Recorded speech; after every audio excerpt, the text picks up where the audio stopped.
Good afternoon, everyone.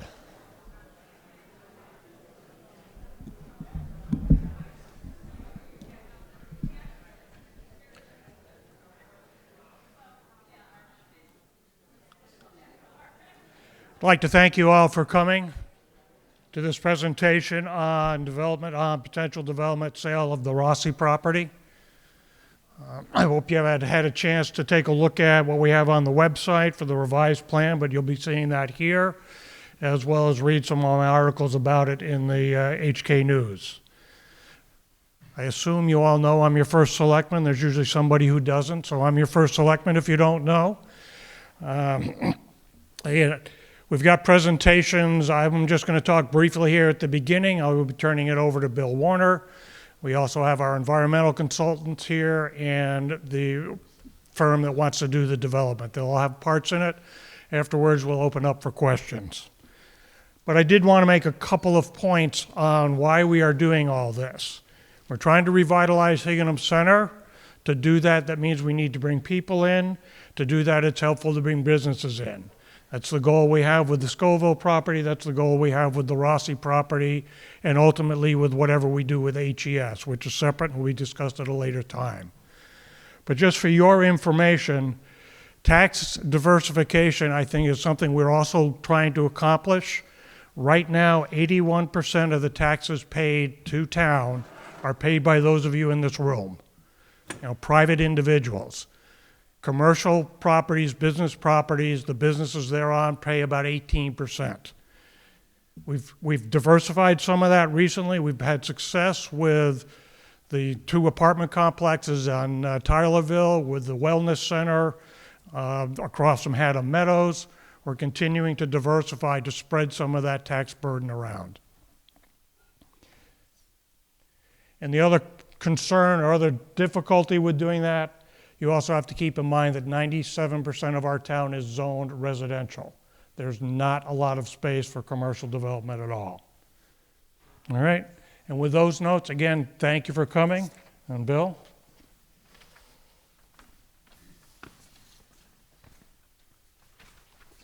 All right, thanks, Bob. What you're going to see today is a drastically scaled down proposal from what we proposed on the 25th. On the 25th, we had a lot of very ambitious plans, and we heard from you, and we listened to you, and talked to the developer. And the developer initially was like, well, I don't know whether it'll work or not, and he worked hard with his engineers to come up with a proposal that does work in his eyes and his concept, but of course needs all the different approvals. What it does is it secures the $1.5 million from the state, so we would have that money secured to begin the cleanup, because you have to remember, without the is it working? Without the 1.5 break it. Without the 1.5 million, nothing's going to happen there. It's going to stay exactly the way it is. There's nothing going to get built on that property unless the environmental contamination is addressed.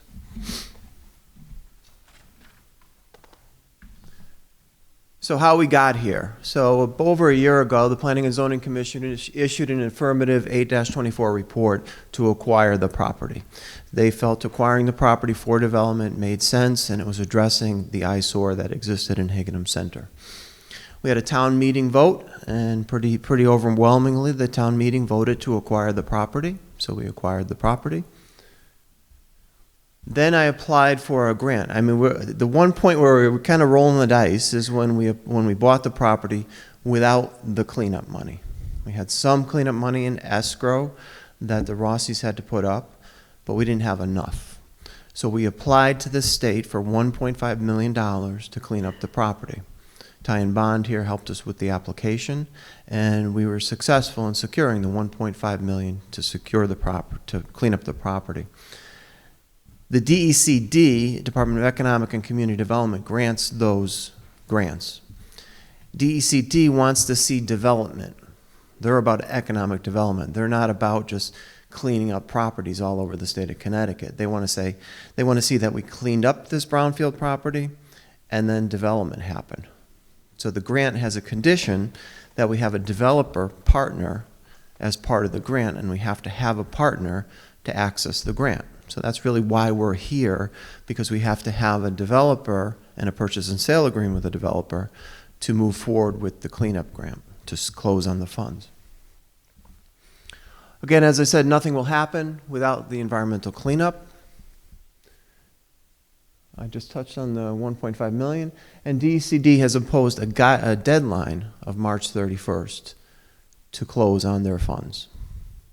So that's why we're here, and that's why we've moved this process along more quickly than some of you may be comfortable with. All development is subject to architecture review and Planning and Zoning Commission approval. You're going to see a concept plan that the developer who's going to talk to it would like to pursue, but he knows and acknowledges that he needs planning and zoning, ultimately planning and zoning approval and several other approvals to get to that point. So the town is literally in charge of what happens. So this is what we have now. The existing conditions. This is a classic brownfield. Anyone that knows anything about brownfields drives by and say, wow, there's contamination there. So that is really a problem for Higginham Center, and I would argue that has been the problem in Higginham Center all along, why there hasn't been development occurring. I was trying to get developers interested in HES, interested in Scoville, and the comment was always, what is going on with that? It was an eyesore, it was a blighted property, it was contaminated property. So as you can see, this is what you have. If we don't clean it up, this is how it's going to stay. Existing conditions. I have been saying it's a very complicated and difficult development project. This map shows the property, and I'll explain what's on it. But in terms of the area, Higginham Center has an average daily traffic count of 6,300 cars a day on Saybrook Road. That's a low traffic count. It's a very low traffic count. You're not going to get any major commercial user with 6,300 cars a day. So that's a challenge. Population density is very low. You can see our population density with a 3-mile radius is 5,183 people within a 3-mile radius of Higginham Center. You can look at what's around us, Chester, Deep River, and Essex. They're all up around 8,000 to 10,000 people in that 3-mile radius. Commercial uses for this property, any property, they look at rooftops. How many rooftops are within that 3-mile radius? How many rooftops within a 5-mile radius? Our problem, which is maybe an advantage, is that we have Cacaponsa State Forest and we have a river. So you don't have any houses in those areas. The site issues, again, $1.5 million in contamination. We have a long-term lease. The long-term lease is 305, which is the black rectangle. 305 Saybrook Road is a Transfer Act property, which means they had different types of solvents and things that were used, and that was the old gem wire that were used that created contamination with hazardous materials, which is much more difficult than dealing with petroleum materials. So that we did not take ownership of because we did not want to enter the chain of title for that. So the Rossis are on the hook to clean that up, and it's up to the DEEP to push them to do that. But it creates a stain on this property because it's adjacent to it and it has contamination on it. So 305 is a problem. We have long-term leased it for 99 years so that we can use it for whatever we want, but we're not in the chain of title. We'll never be responsible for cleaning it up. The site, almost 100% of the site, is called industrial fill. It was filled. I'll show you a picture of the way it was developed long ago, and you'll see that basically they tore down buildings and filled wetlands and filled the area with industrial fill. So this is just, and then our environmentalists can explain what it is. It's just a lot of coal and a lot of stuff that is contaminated. So that's 12 feet of industrial fill. The groundwater comes up 6 to 8 feet from the top. So it's in the industrial fill, which really complicates the whole thing, is because the seasonal high groundwater is up in this contaminated material. So that makes it very complicated. So our only real option is to cap it. We can't remove it or we'd be creating a pond. clean up to a residential standard. Any developer that looks at this property, we know, and we see it happening all over Connecticut, that the hot market, the hot real estate market right now is multifamily residential. So multifamily residential has to be cleaned up to environmentally has to be cleaned up to a residential standard. The money we have only cleans it to a commercial industrial standard. So it's more expensive to clean it to a residential standard, which is safer for people to live there. That is going to fall on the developer to do that. So it makes it much more complicated because they have to clean it. When you see the revisions, it's better than what we presented last time because there's less residential and it's up near the Saybrook Road, which is cleaner than when you get down into the back. But that's another complication for any developer that would look at this piece. We have 4 existing tenants. Again, the revised plan helps with this complication, but we have 4 existing tenants: City Bench in the old office building, RWB Equipment and Repair, of course the town garage is where the town garage is, Hunter Recycling and Able Tree are in the back green building. The town garage operations are in the brown. So the brown rectangles are where they are storing material, catch basins and different pipes and different types of stuff that the town is associated with the town garage. The stars, I guess I'll call them, are basically piles of material, of fill material, of millings and different types of things that they use, that a town garage uses, sand, millings, dirt, topsoil, use for their operation. And those are, all of those all over there the day I made this map. They have different piles, they move them and whatnot. So that's very complicated from a development point of view. How do you build a nice residential building or nice commercial buildings and you have all that around you? So it was hard to deal with that, and we're gonna have to deal with that. Community water system. Anytime you have a well servicing more than 20 people, you have to get a community water system. That's regulated by the Department of Health, and that's very complicated how you do that.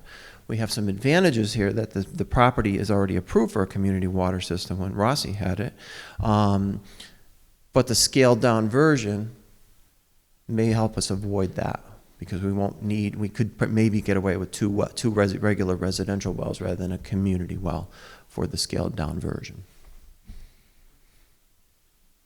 Not suitable for septic systems, which is absolutely the case, and you'll see where we're proposing a septic system, same as I proposed before on the hillside and the way in the back on the HES property, because you have to get into good soils to have a septic system.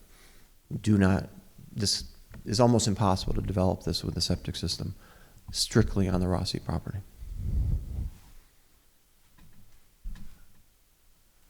Now I'm going to hand it over to our environmentalist. Doug Miller is with Ty and Bond. He's been looking in every hole that we dug for the last almost 3 years. So here you go, Doug. All right. Thanks for the intro, Bill. My name is Doug Miller. I work for Ty and Bond. I also have my coworker, Jim Olson, who's a licensed environmental professional. He's here to help with any questions that the citizens may have today. Fun fact about me, my grandfather actually built a house on Beaver Meadow Road, 558, back in the 60s, ran a welding business there, and my father actually graduated from the elementary school adjacent to Rossi, so I have a personal connection to town. I wanted to kind of just give a high-level overview of the environmental conditions that are at the property. I was tasked with going through all the historic reports, and they date back to 1992. The Rossis spearheaded a lot of cleanup efforts at the property. Generally, when they had their operations, they had underground storage tanks. They had gasoline, heating oil stored. Those tanks did leak, so they had to remove the tanks. There's a photo from probably, I think that was 96, when they removed one of the big steel underground storage tanks. And then more recently, before the town acquired, the Rossis worked with their environmental consultant and did some hotspot removals related to petroleum contamination. And the lower left photo is a photo of some of that work that was done as well. After all that work was done, as Bill mentioned, what's really left at the site is industrial fill. And when the Cutaway Harrow Company worked there, they used coal and coke, which is kind of a coal product, and a lot of that ash and coal was spread across the site. So towards Saybrook Road, you probably got 1 foot to 2 feet of coal ash. When you get really towards the back where Bible Rock Brook is, there is about 12 feet of it, as Bill mentioned before. So there are some hot spots related to the underground storage tanks that remain that will have to be addressed, but we can't really decide how to address those until the development is decided for the property, because sometimes you can cap that, or it might be in an area that you don't have to address it. But the main cleanup goal, as Bill mentioned, is going to cap this fill. And the state regulations allow various means to cap it. We can cap it with pavement, we can cap it with buildings, landscapes, areas with certain thicknesses of soil. So again, that really ties into what the final development is. So, and prior to acquiring the site, as Bill mentioned, it's a brownfield. So the state of Connecticut has a lot of brownfields programs, and for this particular site, they decided to enter the Brownfield Remediation and Revitalization Program. So I'll go over that on the next slide. So this is a program that's, as Bill mentioned, administered by DECD and the DEP, Department of Energy and Environmental Protection.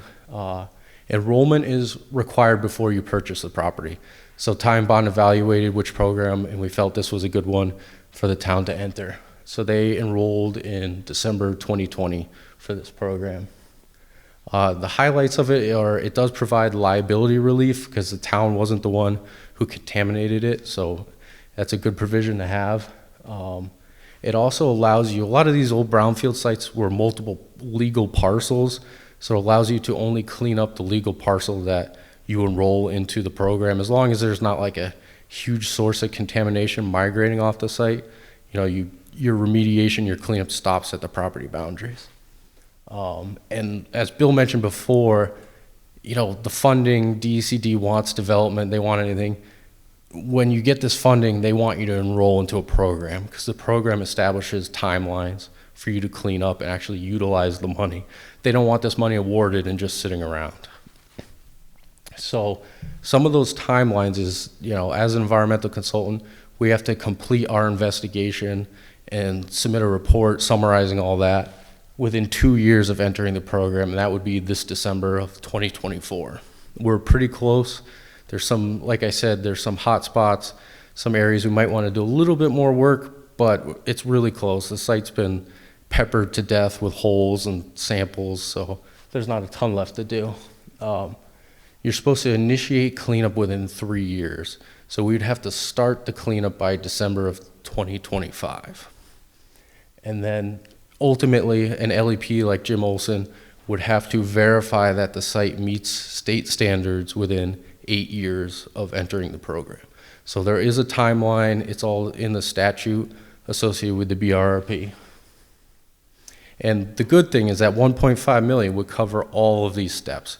It will cover the additional testing, it'll cover the cleanup, and it'll cover the final report certifying that the property meets state standards.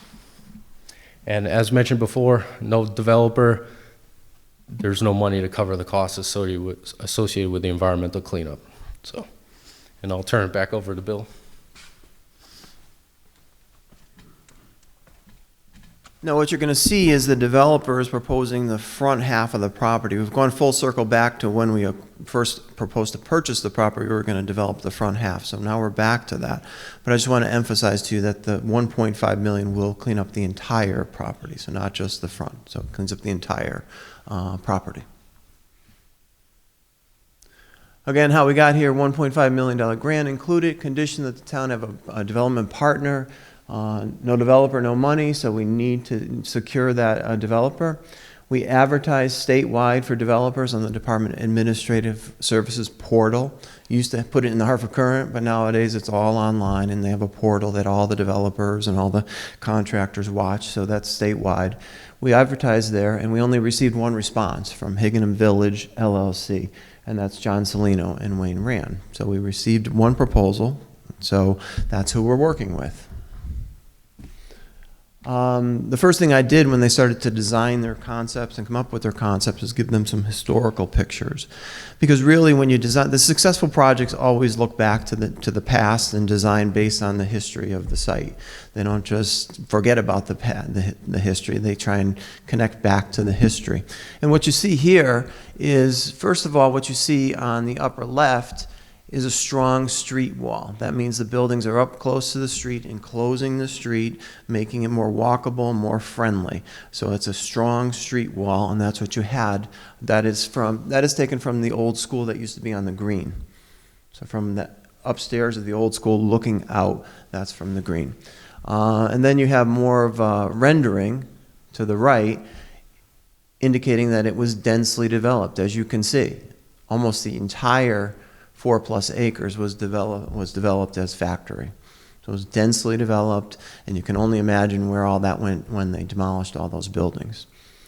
And then the office building. At the bottom is the office building. This is, I believe, a 1920s picture showing the office building, and that's the link to the past.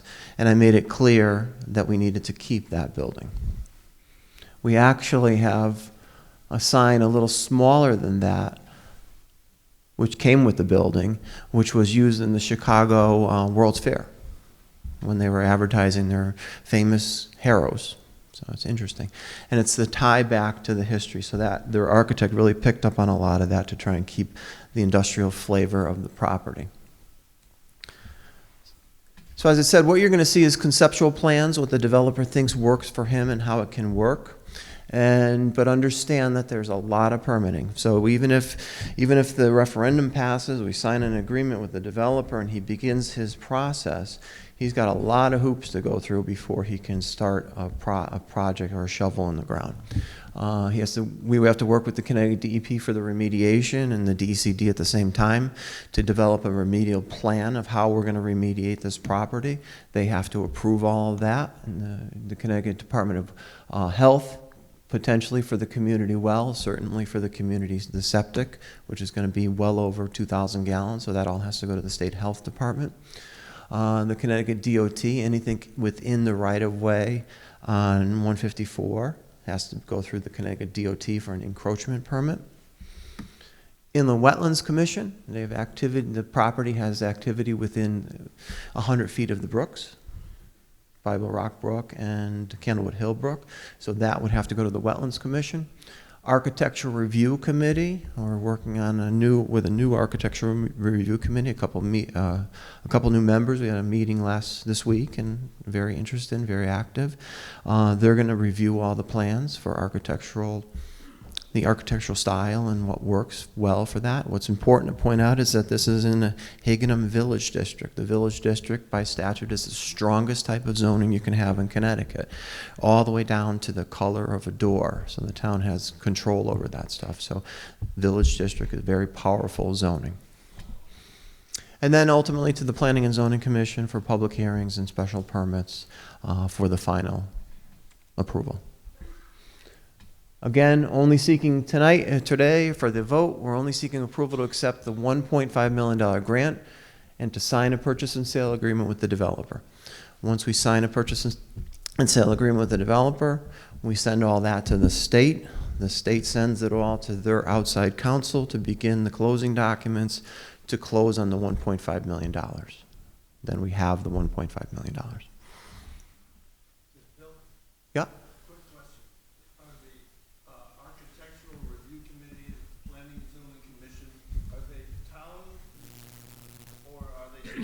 Town.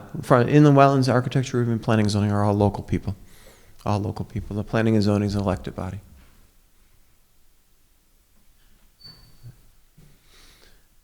So I'm going to hand it over to the developers, and they can talk about some of the projects that they've done, their background, what they've done. They have some examples, and what they're thinking about for the site. John and Tim.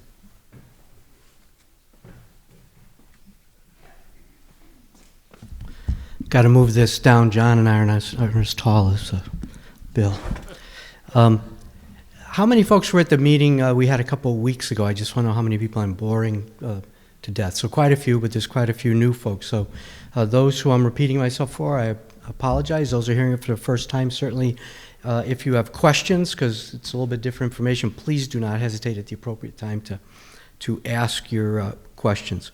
Again, we're here several weeks ago, similar presentation, but a little bit more expanded.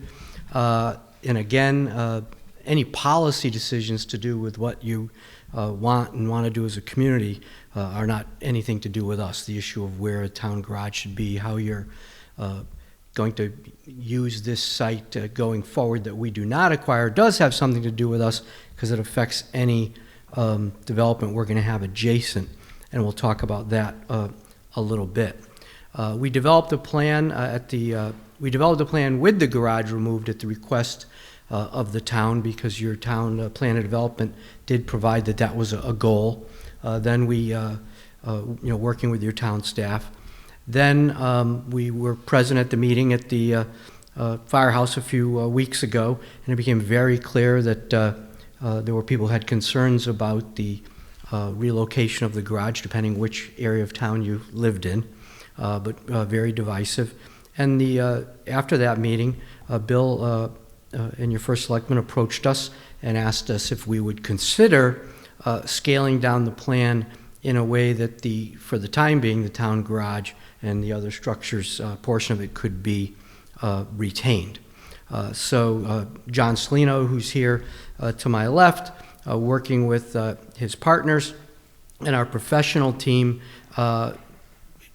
pretty quickly, as those of you who were here a few weeks ago would be able to see, redeveloped a conceptual plan to try to meet what would be our goals and the goals of the community. And just to repeat a little bit, I'm an attorney. I've been practicing land use law for 40 years. I've worked on numerous sites in the state of Connecticut where there was downtown redevelopment in both the city of Bristol, the town of Berlin, projects in East Hampton, and many other communities. So as a lawyer, I have a lot of experience with projects just like this, trying to energize and redevelop things like your Higginham Center. The team that the developer has worked together for probably 20, 25 years has a wonderful engineer, Rob Baltramitis. He's very experienced. He was here at the last meeting. We have a very skilled architect, Todd Clark from Blue Moon Design is very gifted and creative, and we're going to show you some conceptual things, but working with the town and your architectural review committee, we within reason are wanting to try to have something that's a showcase piece. Rob Baltramitis is also a traffic engineer, very skilled, and he will be able to work with the state in terms of making sure what we're doing is appropriate to your town center, not creating a problem. And John and Wayne have developed numerous developments throughout all of Connecticut, and in part out of Connecticut, up in Maine and down the eastern seaboard, etc. And do we have the slide showing some of their? So these are just some of the examples of projects they have. We at your last meeting, and some of the public, maybe some folks went out on their own to look at them.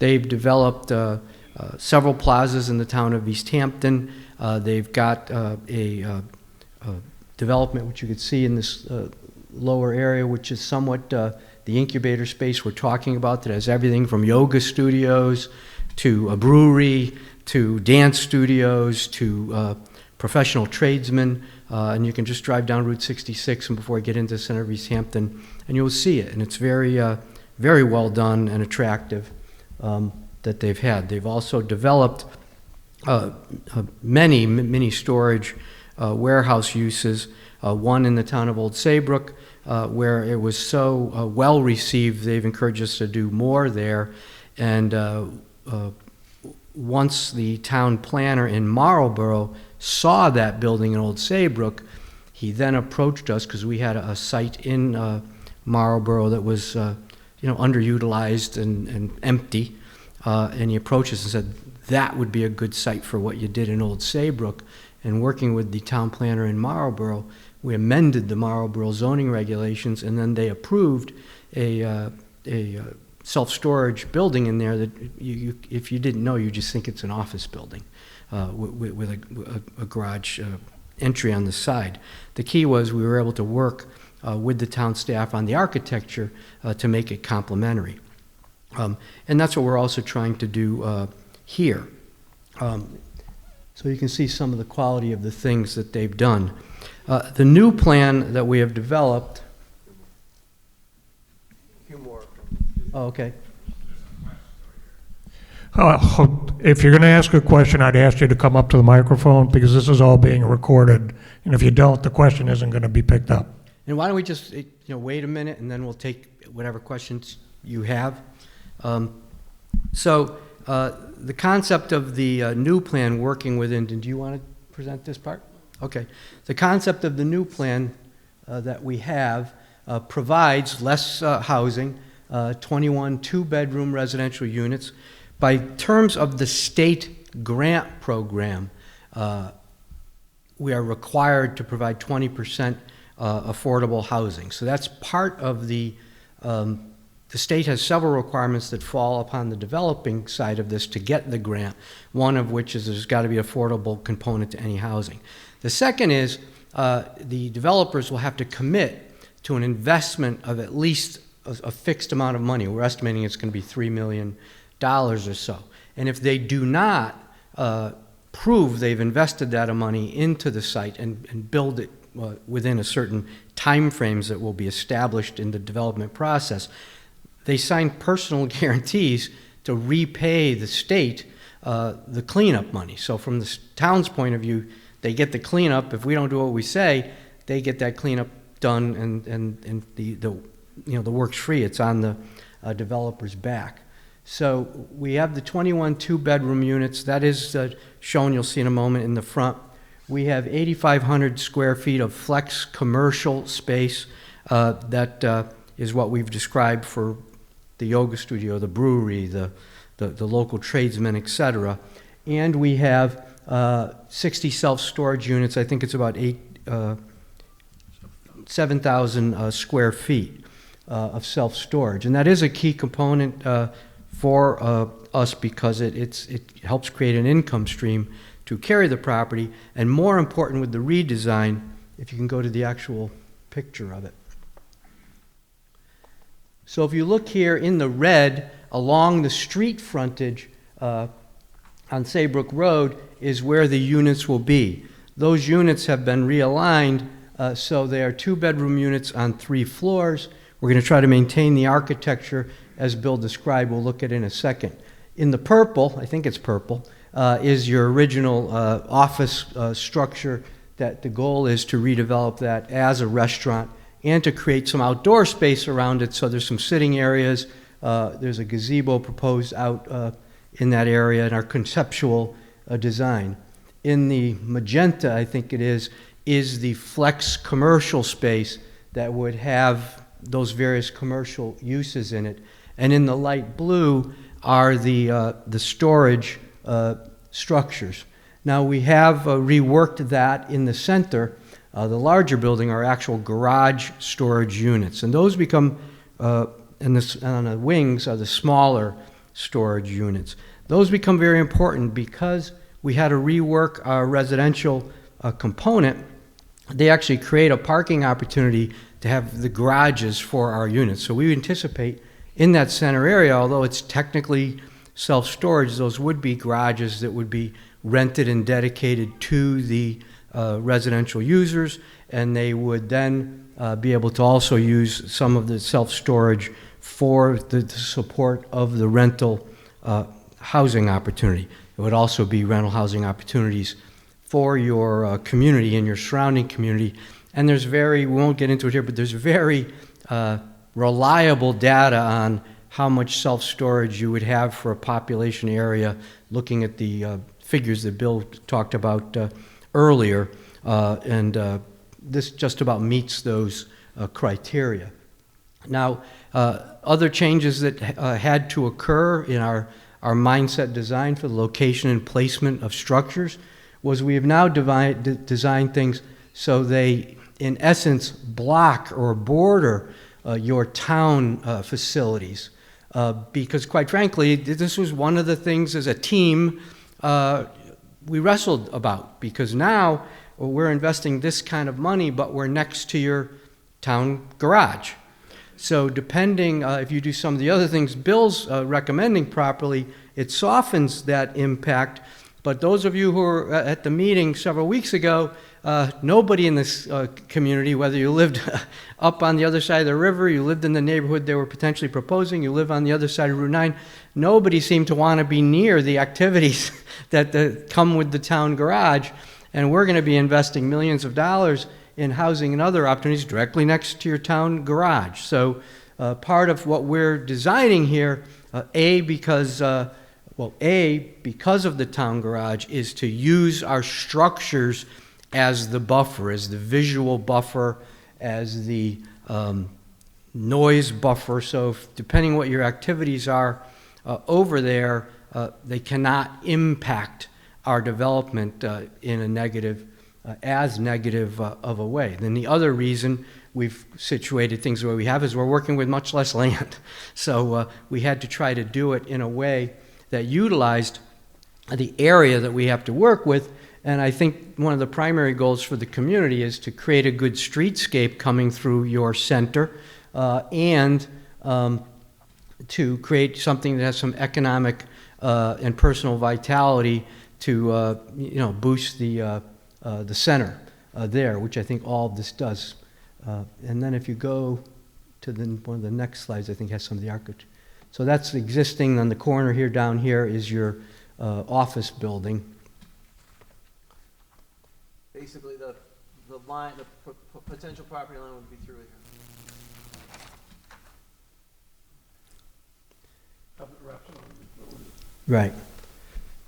And if you go to one of the architectural, so those of you who were at the last meeting, our architect, working with Bill, working with John, as Bill said, was trying to maintain the flavor of the streetscape for the residential piece and the industrial feel for the commercial pieces and for the warehouse garages. So if you go to one of the architectural... point out that sidewalks from HES all the way down.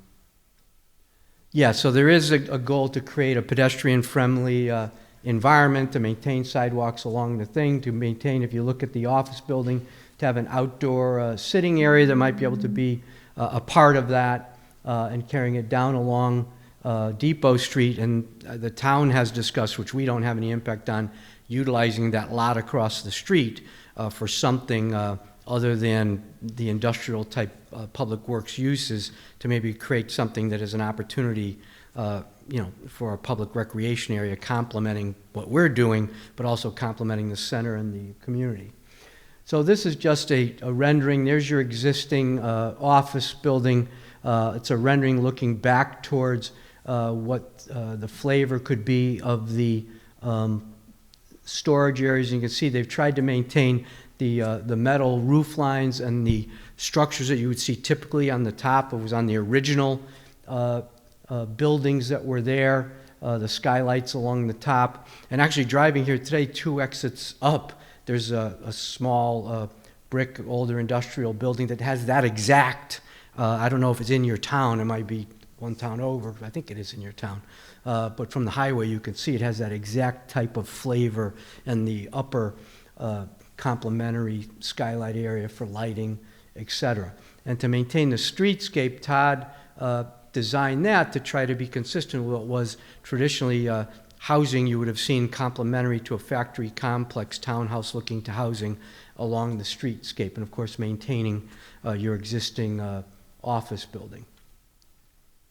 And that's looking from Depot Street to give you an idea. Again, the same thing, that same industrial kind of flavor, but also bringing it up to modern standards for the use and complementing. You see gazebo conceptually there, and to do that. Now that is, some of that area there is in that easement area that Bill's, not easement, long-term lease area Bill mentioned, so we will have to work around that, but hopefully that can just be a green space. That building in the back's the town garage, all the way to the right, and Right, and all the way to the right there is the town garage, to give you the scope. Some of Bill's recommendations, that as a part of developing this process, you develop a process to improve the street view of the town garage, to improve its facade. And again, those are the policy issues.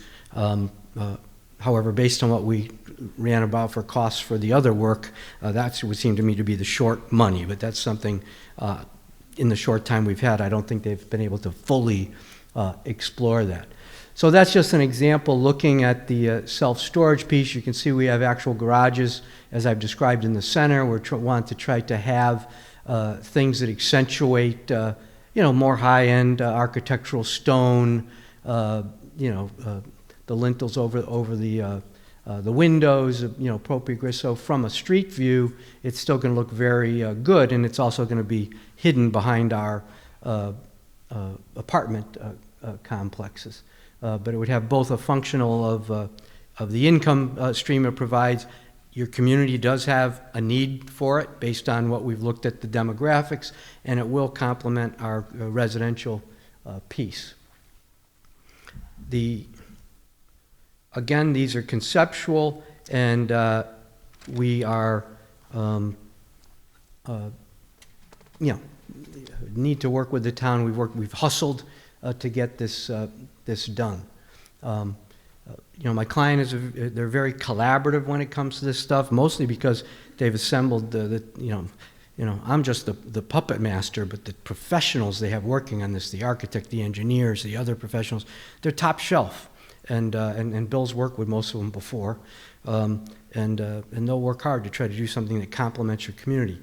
As Bill indicated, we have to go through your entire land use process, a very complex process with the state of Connecticut to make this work that's protecting you as a community and us as a state on many levels. And I would point out, and Teagan Bond can comment, with the plan that we've seen so far, it does resolve, from the town's point of view, a lot of the environmental issues. However, until we have a final plan and we've located everything and we know exactly what we have, the plan does involve not a full cleanup of the site. So it's not you're good, you're clean. To do that, you're digging out 12 feet of fill, you're into the groundwater, it's a mess. What this involves is, and you can correct me if I'm wrong, this will involve something called an environmental land use restriction, where we clean it to residential standards, but will still involve, okay, you're cleaning to this level under the ground and you're encapsulating it, you're doing this or you're doing that, and we think that would make any residential people safe. But the environmental land use restriction that gets recorded on the land records in its effect becomes a lien on the property. It says, but if you do anything different, you got to come back to us because you're violating this, and we want to make sure you're not endangering anyone in the public's health, which would, in this case, would be mostly the people in the apartments. We believe. So when you're a developer and you're a developer's lawyer, you're always looking at that to make sure it's not something that's too scary for the future. So there's a lot of commitments by John and his partner on a lot of levels. But the town center is unique and beautiful, and there's a lot of opportunity there. The only thing I would encourage you as a community is, I've done this before. I grew up in Bristol. I represented the original downtown developer who unfortunately was doing it in about 2008, 2009, and those of you who were here then know how bad the economy tanked. And I represented the next levels of developers who have now built out our downtown. But we started in about 1990, and the buildings are just going up now for a host of reasons, some of which is our indecision in my community. And I'd encourage you have an opportunity here. If you miss the opportunity between the loss of the state funding and finding someone that will do something positive there, I assume I'm 65 years old. I'd probably be dead before you get the next round or opportunity for this. But again, you're all adults. You've lived long, in the community forever. So, I leave it to you based on your experience to judge that. But that's my 40 years experience is telling me this is a unique opportunity.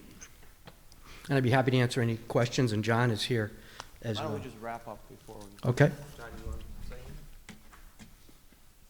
Or just do a question? I'll be around to answer questions for sure, but obviously we've done this, many times over in different projects throughout this, throughout the state, and some of the examples you saw there. And also currently, and I'm sure you're adjoining town, East Hampton, across the river. If you look at the old town hall, which I'm sure many of you are familiar with, but living here all your life, we're in the process of, or totally of, just like we're 85, 90% done with remodeling that property. And if you looked at that, it's totally different than what it was. We took a property there that was, old, antiquated, and we've, from the site work all the way through to the, from the entire building, adding stone, new siding, putting metal roofs on it, made it look totally different. The parking lots were completely redone, where they were always short of parking at that site. We totally redid the site and added, stone walls, added a bunch of extra spaces, and put a much more landscaping in. Did a complete turnaround, of a property that most people thought should have been torn down. I think, Bob, you've seen that.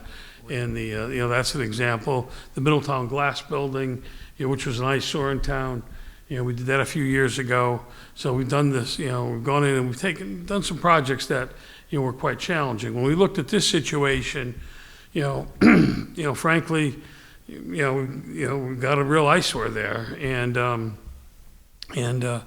having to make the decision, to go forward, by leaving the town garage and leaving those other buildings, which are past their economic lives for sure, and past their physical lives, was a challenge for us, because we're going to try to mix housing, in with, flex and with storage, and have a multi-use. It's a small community, so there wasn't a need for a 100-unit complex. There's not a need for 50,000 square feet. No developer was going to come. No major, as Bill said, no national tenant was going to come and build a 10,000, 20,000 square foot, building here. So, we looked at it, and we said, well, it's a good property for a multi-use. And that's what we did. Now, the challenge was, because of, the changeover of not moving the town garage, which we fully understand, then we had to basically talk about encapsulating the ground from environmental. We had to encapsulate the view, because you couldn't put residential and look at the existing conditions. Just wasn't going to happen. And so what we tried to do was, by doing this, we wrapped around those buildings totally. And the concept was, we're gonna have a nice corner, gazebo, sitting space for a potential restaurant, and we wanted to make it kind of look like, look like when you're driving in the square. We got more than enough parking. We do meet the coverage ratios in town as it exists today at 70%. And the idea of the flex space, we've had good luck. If you go to East Hampton and look at, on Route 66, we've got a bunch of flex units, and we're adding more. We're doing planning and zoning now to add, another 18,000 square feet. This is only 8,500. We've got 43,000 right now, broken up into small units. And it's a thing, you take great risk. It's kind of like, that movie, if you build it, they'll come. When you build a field, they'll come. And, but, there'll only be 7 or 8 units. And, when you look at the size of the community, we should be able to, meet that requirement. And the 21 units, make a lot of sense. It fits into the town, especially what's happening, with the rest of the community. And when you look at it, as Tim said, when you look at the storage units, if you look at it 5,000 square feet, you take, and self-storage but national standards would require 6 feet per person, so that'd be 30,000 feet. That's nationally. If we're in a more rural community, you cut that in half, you got 15,000 square feet. We halved it again, and we're at 7. So there's no question. That's notwithstanding the fact that we do expect that if you got 21 units, half of those, at least half 10 of those will be taking up, those garage spaces. Another 10 of those units, most likely, if they don't have a garage, will be taking a 10 by 10 or a 5 by 5 unit, 5 by 10, because obviously today everybody has extra storage.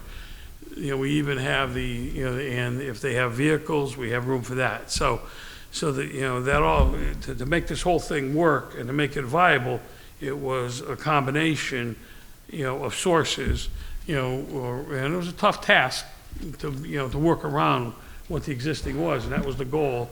But, you know, sitting with Bob and Bill for hours, you know, this is what, you know, we came up with, and, you know, we're committed to it. We think it can work. You know, it's a challenge though, because all three components have no leases signed, no existing tenants like you would to go build a, you know, Walgreens or a McDonald's. So this is clearly, you know, we build it, we're taking an economic, you know, large economic risk, but we think it can make a statement. We think it's a nice, beautiful center. It'll be complementary to that and clean it up. And it'll be a great entryway to go down to the falls also. So, and, you know, that's what we were trying to accomplish. And I think that the team, you know, did a good job with it. So, and you know, you can see the quality of our work just by, we've done a lot in East Hampton, obviously, and many other towns around the state. But that's a, you know, good example. So, very good. So as you can see, the town of Haddam is gonna be the neighbor, if all this goes through, to all this. So, as Tim alluded to, only my opinion, I think we should be a good neighbor, and we should look at our buildings. And this is what we talked about when we purchased the property, something that we should do. This is a conceptual rendering of the Depot Road streetscape. So one point that comes up right away is the majority of the cleanup money will be for paving. So there's going to be a lot of paving there, creating new pavement area. That's going to improve the site aesthetic already. So there's going to be a lot of new paving, and that's for the it comes with the cleanup money. But I also think we should reface the Public Works storage building, as you can see now, and something to clean it up and to make it look better along Depot Road. Finish the sidewalks. The developer will build the sidewalks up to their property line. We should finish the sidewalks down towards the cove. We should put in some cove parking so that people can go to the cove. They can park there and walk comfortably to the cove. And then I think if this goes forward, and if it goes forward to planning and zoning, we should make sure that this is included in part of the approval, that planning and zoning put a condition on it. So planning and zoning is a town body, but they certainly can put a condition on a town property if we're seeking some approvals. So what I'm saying is the planning and zoning should impose a condition that there be no storage between the Public Works storage building and Depot Road.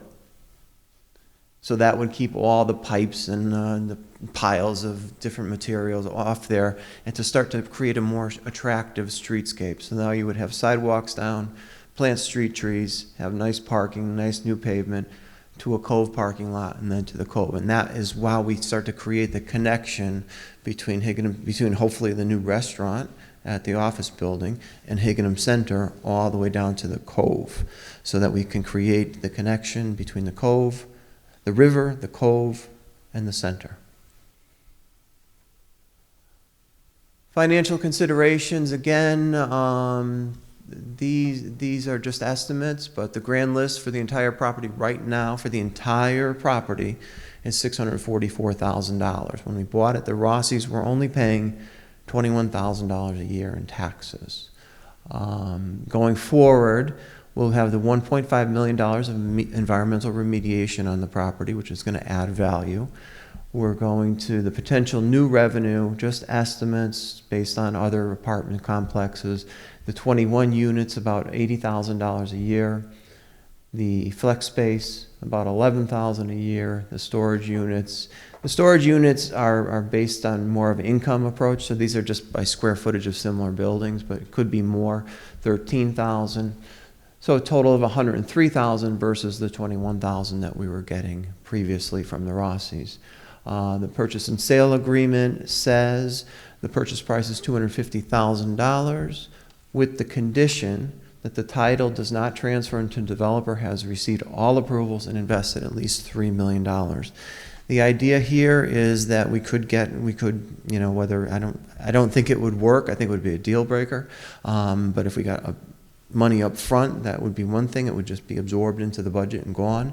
In this case, we're increasing the grand list and the taxable property, so we're becoming like a landlord who's going to pay us, and we're going to tax that property forever.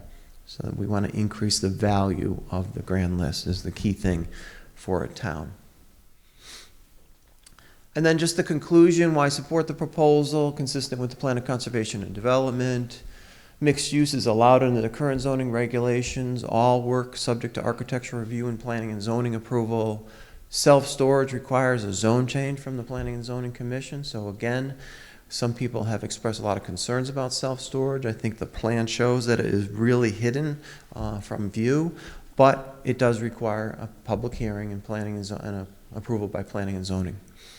Almost no local funds are required unless we go forward with what I've recommended for our property. There are no local funds involved in the front. Protects the existing tenants and all the existing tenants are all residents of the town. We're not evicting them. We're not disrupting their business operations anymore. Preserves the historic Cutaway Harrow office building along Saybrook Road, is marketed as a restaurant. This is really, really key when you're doing this stuff. Creates a new streetscape on Saybrook Road, which calms traffic and closes the street and creates a more walkable and pedestrian-friendly environment between HES and the center. We have a former elementary school, but when it was an elementary school, it didn't even have sidewalks from the elementary school to the center. So we're going to put in those sidewalks. We're going to make it more walkable, so it's a more friendly walk between HES and the center. And in the next few weeks, we're going to start showing you different proposals for HES. So it could get really interesting how you can connect all of these properties to the center. So the idea is to connect HES, the Rossi property, the Cove, all into the center. And again, sidewalks along Saybrook Road and Depot Road leading to the Cove. If the location is found, if a location is found for the town garage and relocate it, town will own a 2-acre environmentally remediated parcel for redevelopment. So if for somehow someone comes up with a site for a town garage, we will own a remediated piece of property for future use. Creates 21 new residential units. Again, affordable. It's down to 5 affordable units if the state rounds up. And for a household of 2 people, that's an income of maximum income of $71,500. So that's $1,800 a month. So this is not low income housing, public housing, Section 8 housing. This is $1,800 a month rent. The proposal will grow the assessed value of the front half. We say the assessed value, but that really depends on how much the assessor values all these things for, based on what we did in down in Tylerville and some of the units, the affordable units in Essex. The $3 million is probably that residential building will probably hit $3 million and address $1.5 million environmental liability. The new development will generate approximately $103,000 in annual taxes. The project creates up to 7 small commercial storefronts available to local businesses at relatively affordable rates. This is one we hear a lot at planning and zoning, that we need an industrial place for the small people that want to create little businesses and commercial space for different types of businesses. And as you've seen, the developer has a lot of success in putting these up because they're affordable spaces, maybe 1,000 square feet, and somebody wants to start a little business, like I said, a yoga studio or something like that. He's had a lot of success filling those up. So I think in Haddam, we certainly probably could fill up 7 of them for entrepreneurs that want to create a space. Building permit fees could reach $75,000. And most importantly, as we've talked about, it secures $1.5 million for the environmental cleanup of the property. We need to secure this money to get we need to secure a developer to get the $1.5 million in cleanup. If we don't have it, eventually the town is going to be on the hook to clean it up themselves. That's all I have. And I don't know, Bob, you want to open it up? Yeah, I'm going to open it up for question again. If you want to ask questions, please, if you can, come over to the microphone.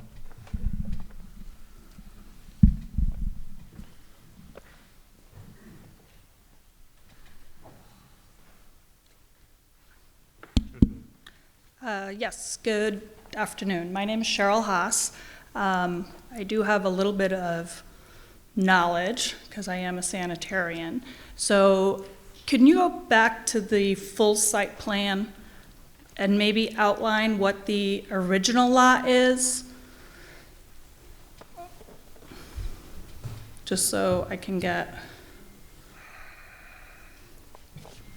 The original lot is almost Just the square? a perfect essentially. rectangle, almost a Okay. perfect rectangle, yeah. Is part of, I guess what I'm looking for is a timeline.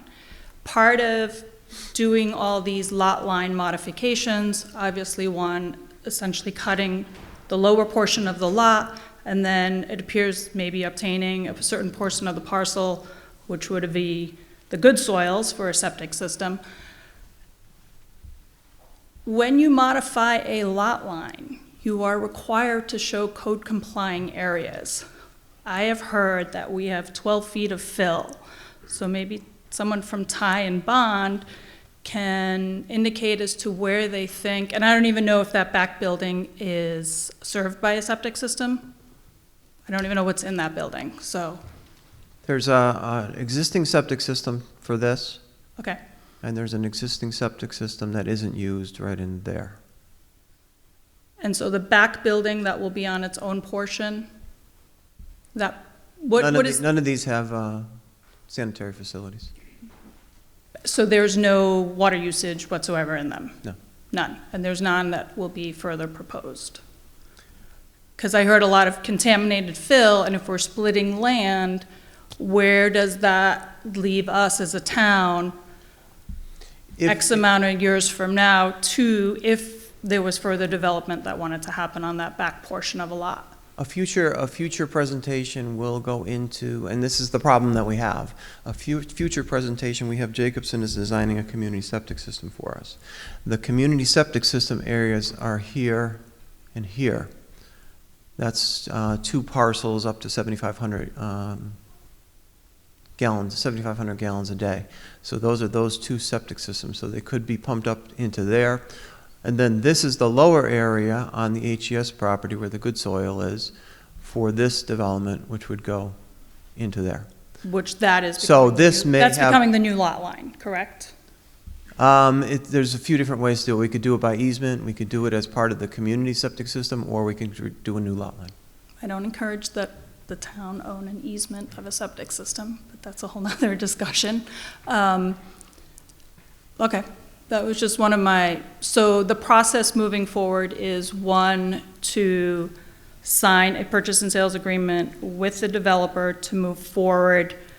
Is part of moving forward with that purchase and sales agreement to do lot line modifications prior to? Or how is the cleanup money, looking at that whole portion first to be done, and then the lot splits occur? One, I'm looking at a risk, one, for a developer, and as well as for the towns. Yep.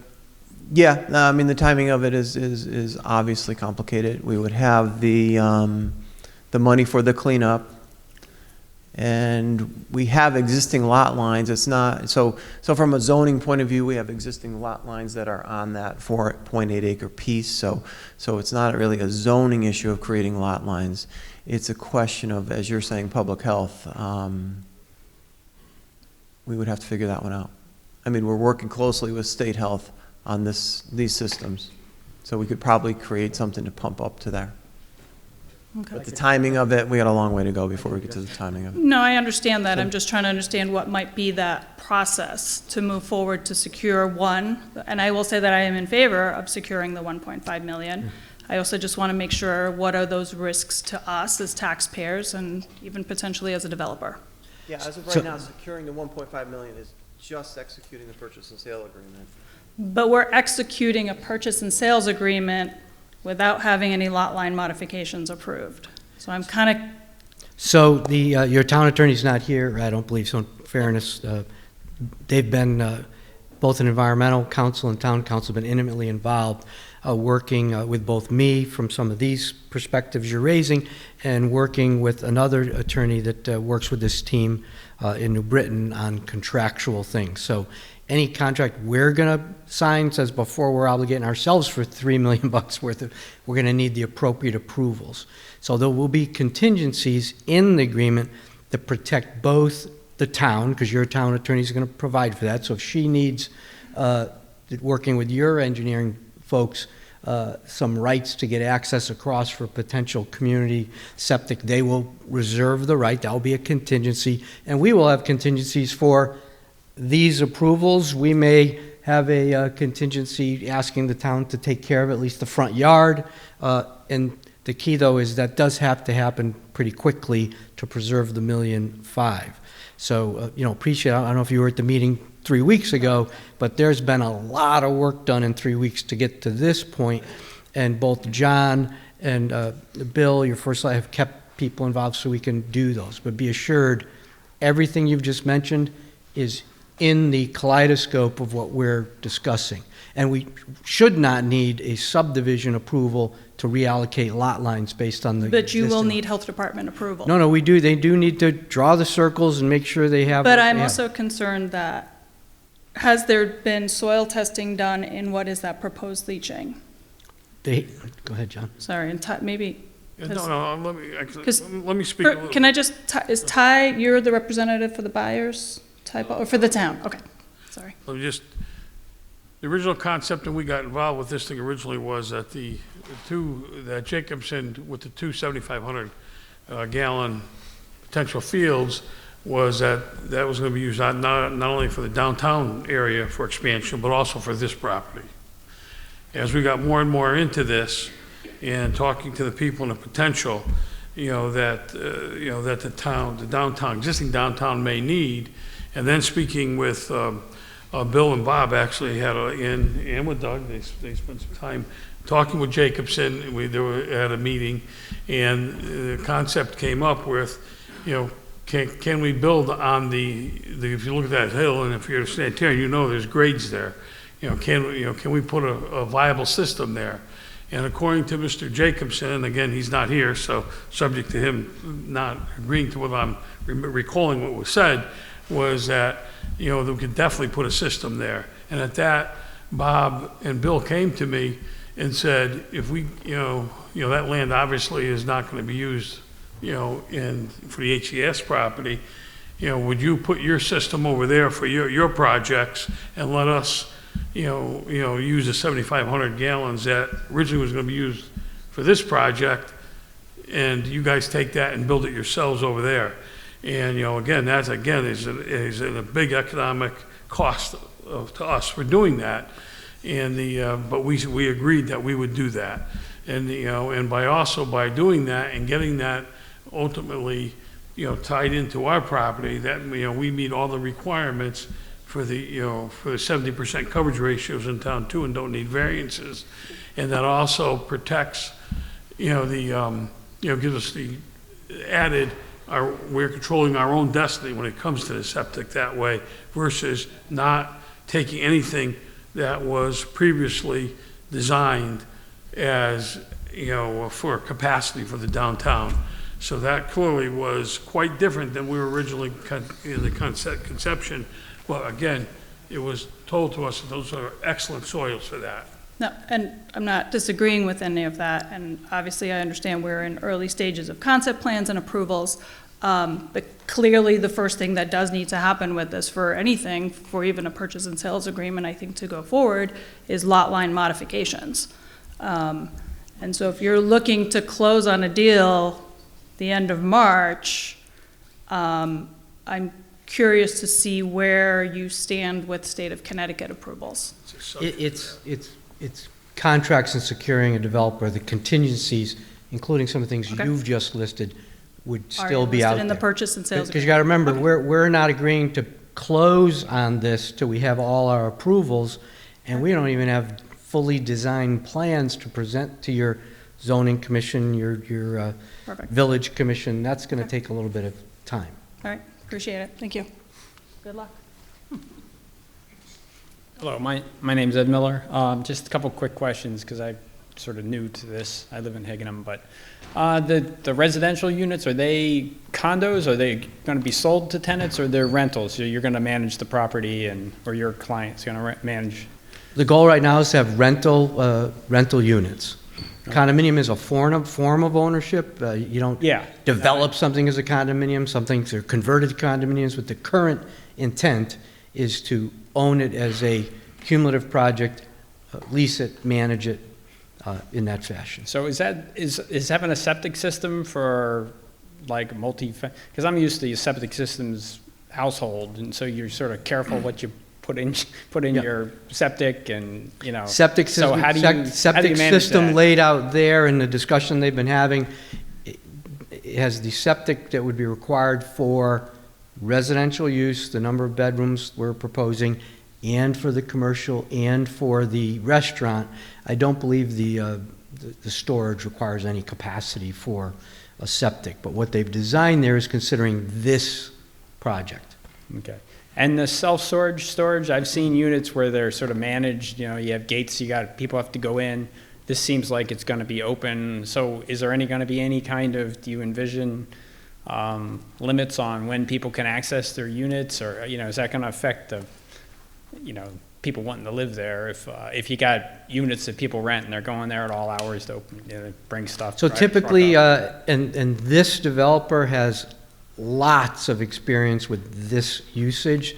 So typically, you do have limited hours of access. People can get in through key card or electronic system, but the system won't function between certain hours, and people learn what those are.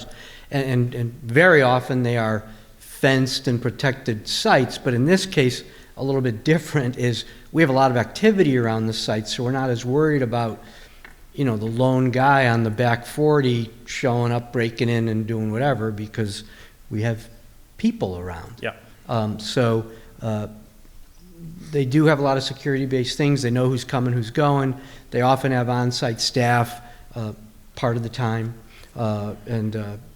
But John is the absolute expert. Let me just, again, national averages, if this was, again, we envision a good number of these units going to be leased by people in the apartments, okay? You know, but if those apartments weren't there, the national average is 6 visits per 100 units, you know, per day. So that means in this complex, you'd have 3.5 visits. That's all you'd have. Cars going in and out in one day. That's it.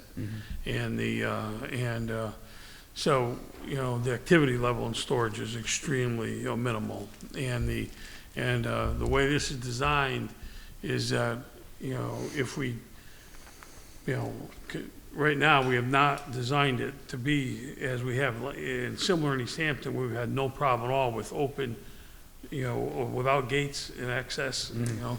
But this, we designed it so that if we, you know, if there was need, we could put 2 gates across each of those 2 driveways, or 22 feet easily, and handle that on a gate card system. But, you know, again, you know, we designed East Hampton the same thing, and we've never had to install it. We've not had a problem at all with, you know, and we have obviously a lot more units there, and that's just, you know, give you an example, you know, of that. But storage is, you know, storage, and the way this storage is built also is, you notice how we, you know, the 3 trees there, and it's set back 30 feet from the sidewalk. If you actually look at that from the corner, and the perspective that our architect drew gave you a perspective so you can see that storage building, the reality is with those trees, if you look at those trees and the landscaping, all right, he said, John, if I put those trees in on this thing, you won't see it at all. You know, so the reality is we designed this so that if you look at your angle, and if you're even at the corner of the restaurant building and look at the angle there, you really won't be able to see. Those buildings are very well hidden. We dropped them back 30 feet, so like coming down Depot Hill, you won't see them. And obviously the grade level, you know, is about, I don't know, 15, 18 feet from HES, so you're not seeing them there either. So, you know, frankly, the apartments will see them. So the visual look we designed them for was really for the benefit of the apartments, because when they have their sliding glass doors looking out and a small little deck, that's what they're going to be looking at. So they're well hidden. And again, with 60 units and assuming that some will be rented here, the activity level, we're lucky if you have 4 or 5, like I say, 4 cars a day visiting it. And I don't believe that in Higginham, you know, security is an issue here, so Yeah. that's what we're, but those are legitimate questions. Again, our normal complex would be 500 units. So this is, you know, quite a bit. This is really designed as an adjunct to the apartments. because when you're in this community here, people who want to come and rent, this far out, say, you're not the same tenant that's going to be living in Glastonbury or West Hartford. So a person who goes around here is likely to be, a much more active person, having, boat, jet skis, motorcycle or something like that. So that's what we're going to be looking for. That's what we want to make sure we have that need. So that's what we're trying to go to, so. Okay. Just one real quick question for Sure. the town is basically so we're doing this to get, we're trying to get access to clean up to the 1.5 million, and no offense to the developers, but if they pull out, is there some hooks where the state wants their money back, or how does this whole? We're in the same program for the Scoville Ho renovations, and we asked that question at DECD then. If the developer backs out, cleanup is started, what happens to the money? Are you pulling it back? And they indicated no, they would expect us to look for another developer, but they're not going to stop the remediation work. Okay, so even if you couldn't find another developer, Yeah. you wouldn't expect, because the state changes the rules all the time for what I see. But What the Yeah. legislature's in session right now, we're all in danger. We all know that. But as the rules stand now, if we need to find another developer, they'll allow us to look for it. They're not going to interrupt the cleanup. And there also is a very formal closing process on this $1.5 million. And so it doesn't say, it says we're giving you the 1.5 million and all the legal documents. So that's the difference. Right now, we don't have all those legal documents signed. Scoville, we do. So if the Scoville developer walks away, we look for another developer. Here, we don't have them closed. We haven't closed yet, so they can still take it away from us. Yeah, but we're not doing we're not going to start spending it until we've got it. Yeah. So until it's closed, we're not doing anything. Okay, all right, hey, thank you. Hi there, my name is Peter. Forgive me. We purchased this property for 2.5 million, We did. and we're selling it for 250,000. We're selling half of it for that, plus the Selling half of it for development. 250,000. So we're essentially gonna lose 2.25 to make up 1.5, and we're gonna do it in a hurry as though this sale's going away. I'm just asking, I'm asking. Oh, well, look, it's a good question. Let Is me that lay it out. accurate? So we've got, let's say, $1.25 million invested in this front piece. All right, that's going to generate, as Bill has pointed out, continuing property taxes from the development. Now, that being said, excuse me, not to interrupt, but can you extrapolate how long it's gonna take to pay back the money we lost based on that tax revenue? To get the tax from the one time, we have $1.25 million worth of property. We've got a liability, cleanup liability on that. So we're going to have to invest either our money or the state's money to clean it up. But we already invested our money. But no, what I'm saying is, we invested our money to purchase it. If we don't go forward with a cleanup, because we don't have the cleanup money from the state, we still have to clean it up. So we have that money to invest as well. If you look at all the income, and you look at the one-time costs and the one-time income, payback period is about 7 years. 7. 7, Oh, my math must be way off, because I got about 30. no. Now, that being said. But conversely, if we don't go through the sale, we get no income from the property other than the roughly $60,000 a year rather we're getting. That payback period is extensive. I understand what you're Okay. saying. No, I do. It seems to me like you're rushing into a deal because the coupon's going to expire. My next question is for the developers. You did this in Old Saybrook. Something similar. Well, they developed a property in Old Saybrook. The one they developed in Old Saybrook was a brownfield site. It's adjacent to a brownfield site. But it Was it on Main Street? What was the address of that one, John? Old Saybrook address? Oh, so it's not on Main Street? No, what we Now- developed, now, which, Are there any of these units in downtown Essex? Downtown Deep River? what we, Iverton? Chester? Are there any of these units in the downtown? well, so number one, Well, hold on, Don't- I'll answer that, hold on a second, hold on. It's a simple question, Talking yes about or no will self-storage. do. You talking about self-storage? Yeah. Self-storage right now is one of the hottest items. That's not what I asked. Hold on, That's let me not what I ask- asked. I asked, let me are there ask. any in Actually, downtown yes. Now, Essex? listen, Where are they in self-storage- downtown listen. Essex? In self, right now. Are they next to the Griswold Inn? Wait, Come stop. on. Stop. He's I will heard your answer your question. Just let him question. stop. I You will can have a answer your follow-up, question. but let him explain what he wants to say. And if he doesn't answer your question, please enough. rephrase it. I'll be That's happy fair. to, we'll be happy to answer the questions. Excuse me. We can't hear anybody if everyone's talking, and it's defeating the purpose of trying to get information out. He's right, let him. Both people will have a chance to say all they want to say, just not on top of each other. In Old Saybrook on exit 66, right on the exit entrance ramp, right across from Coles, okay? I'm familiar. Premier location, premier visibility, entranceway to the town, and we got all kind of awards. In Bristol, same thing, all Do kind I of look like an awards. idiot to you? Do I? If you want to be mean-spirited. No, I'm not being mean-spirited. I'm not being so mean-spirited. you I asked asked a you a question, simple he's question. trying to give you the Excuse location. me, I let him answer. I asked you a question, it was very simple. Are there any of these units in downtown locations in the small towns that surround us? I asked you this question, and you tried to beat around the bush, all right? Exit 66, Well, what do you- exit 66. What do you call, in Marlboro, we just got approved that we're gonna be on exit 13. Is that not in the downtown I'm not Marlboro? familiar with Marlboro, nor do I live. Well, is it? I mean, I'm Marlboro's. not familiar with the town, I can't answer Well, that if you question. have, I asked you, are that's there a any very, in Essex? that's a very similar community to this. Are there any in And it's a Essex? premier location. Are there any in right in the Essex? downtown area. Are there any in Essex? Are there any storage units in downtown Essex?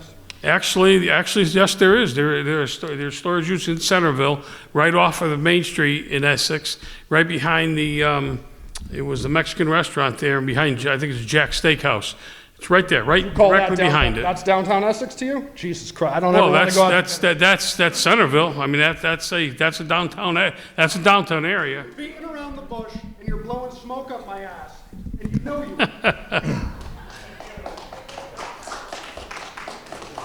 I just want, Another question while you're here. How much revenue do you stand to make? Yeah, sir, you step back from the microphone. this is just very different than Essex, Deep River, or Chester. Does Essex, Deep River, or Chester have this in their downtown? That came from, I believe, your brother, Elena. Who has this in their downtown? Brother. Brother and sister act here. That's going to be a tough one to follow there. The gentleman before me, anyway, said some things that were quite on point. I have a question for the first selectman, Mr. McGarry. On Valentine's Day, he offered a greeting to us all with his tape message, and he told us about the revised Rossi plan. I just wanted to ask him, in that new message, what was the size of the revised plan in acreage that you stated on the record there? I said we were dealing with the front half of the property, approximately 2 acres. Roughly 2 acres. What's the size of this? What does the referendum question say in terms of acreage? That referendum question included the piece for the septic, which brings it to around 3 acres. Around 3 acres. So I heard, we've been here for like an hour and a half, and no one mentioned what seems like the elephant in the room is like there's a huge addition. The revision includes a big chunk of property on HES. Why wasn't that mentioned in any of the presentation here? Why wasn't that mentioned by you, Mr. McGarry, or Mr. Warner? At this presentation today? Yeah. Because it's on the slide behind us. It's kind of hard to miss. And I will also point out, we've talked extensively about community septic on HES. It was one of the attractions to buying that property. But and as we've talked before, it gets very complicated property-wise. The state regulations say if there's more than 7,500 gallons per day of storage on a contiguous property, then that becomes a DEP system, which is extremely hard to get. The community septic concept from the beginning and discussions from the beginning is if we built those two community septic systems on HES closer to Saybrook Road, we would have to have boundaries and somebody else own property between them, because we couldn't own the 6,000 gallon system on HES and then add anything more than 1,500. So the moving parts with the state for the community septic, and this is effectively a piece of it, requires different property ownerships. I don't feel I really got an answer for my question. Well, then ask your question again, Mr. Would you- Hasselberg. I'll try my best to answer it. Okay. The question was, why haven't you mentioned that this revised deal is not roughly 2 acres, it's roughly 3 acres? Let's follow this through here. The developer pays $250,000 for more than 3 acres of property. Is that correct? The developer pays the price for whatever that property surveys out to be. What is it going to be surveyed out to be? Do we know what it's surveyed out to be? No, I don't. The sites have been surveyed as individual surveys. Excuse me, the sites have been surveyed as individual sites. We've done an A2 survey on HES. We've done an A2 survey on the Rossi property. This proposal moves the lot line. We have not done an A2 survey to establish exactly what results from that. Okay, so are we going to know that before the referendum? The referendum authorizes approximately 3 acres. It would Okay, not- so we're just kind of guessing. So we won't know exactly how much we are, let's say, losing at HES before the referendum. There's really no way to know until this is designed. So our experience with the community septic system is they have new systems that use very small amounts of land. So this is done by the developer's engineers, which is more traditional, long leaching fields. So it may be much smaller depending on what the soils are and how it gets designed. So that's kind of in motion. It has to be tested. But I also want to point out that this is where we're talking about the septic system in this corner. This is all woods. This is the basketball court. This is what the HES, the little baseball field. This has never been used as part of the HES campus. I just want to show that we are consistent in my presentations. You had about an hour to give your presentation. My Finish. previous presentations for the community septic had potential Rossi in the exact same place, and for the development on the 25th, septic in the same place. We are not pulling anything out of the hat. These are what we have been talking about consistently. That was, the language there stated that would be an easement. Now it's an outright sale. So that's quite different. The other question is, an A25 or A24 review, you keep mentioning A24 reviews, what's that for? That's for a sale or improvement to municipal property, correct? Sale. Or improvement to municipal property. That's why you need an A24 review, correct? I would have to read the wording to get it exactly, Okay. but it doesn't So involve sale or lease. So we are now selling a portion of HES, an acre at least, possibly more, looks like more. Don't we need a new A24 review for that? If we need it, we'll get it. Like I said. Will we get that before the referendum? Like I said to the It has to be done before the transfer. Like I We s- couldn't, even with permission to sell, make the transfer without that determination. So anyways, it's just in conclusion, I'll let other people speak here. It looks like we're going into the referendum with a lot of unknowns. We don't even really know, we won't know until after the referendum how much land we actually sold, correct? Well, we won't be concluding the sale. If you look at it, there are unknowns on both sides of this, as there were with Scoville Hall. As the unknowns get finalized, those are the contingencies in the purchase and sale. Okay. So Thank we you. will not make the sale and transfer until those contingencies are worked out. We just had the referendum allows permission to do it, to make the sale, once all the conditions are met. When people, just for people to understand, when they vote on the referendum, they don't get to see the contract, do they? They're voting to empower you to negotiate. Is that correct? Yeah, I mean, that's the way it works. So we don't get to see, that all these people in this room won't get a chance to take a look at that contract and say, hey, before I'm buying this car here, before I'm spending all this money, can I get to read the contracts? We empower you to be the negotiator. Is that correct? The contract documents, let me back, we did the same with HES, well, not HES. We did the same with Scoville.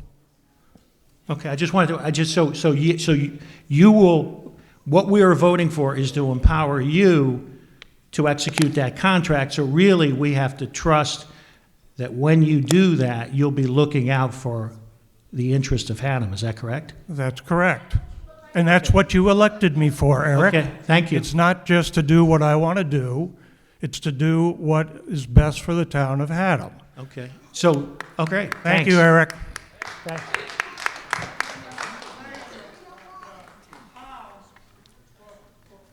I'm Ron Matulovich. I've been a lifelong resident of town and a critic of Bob.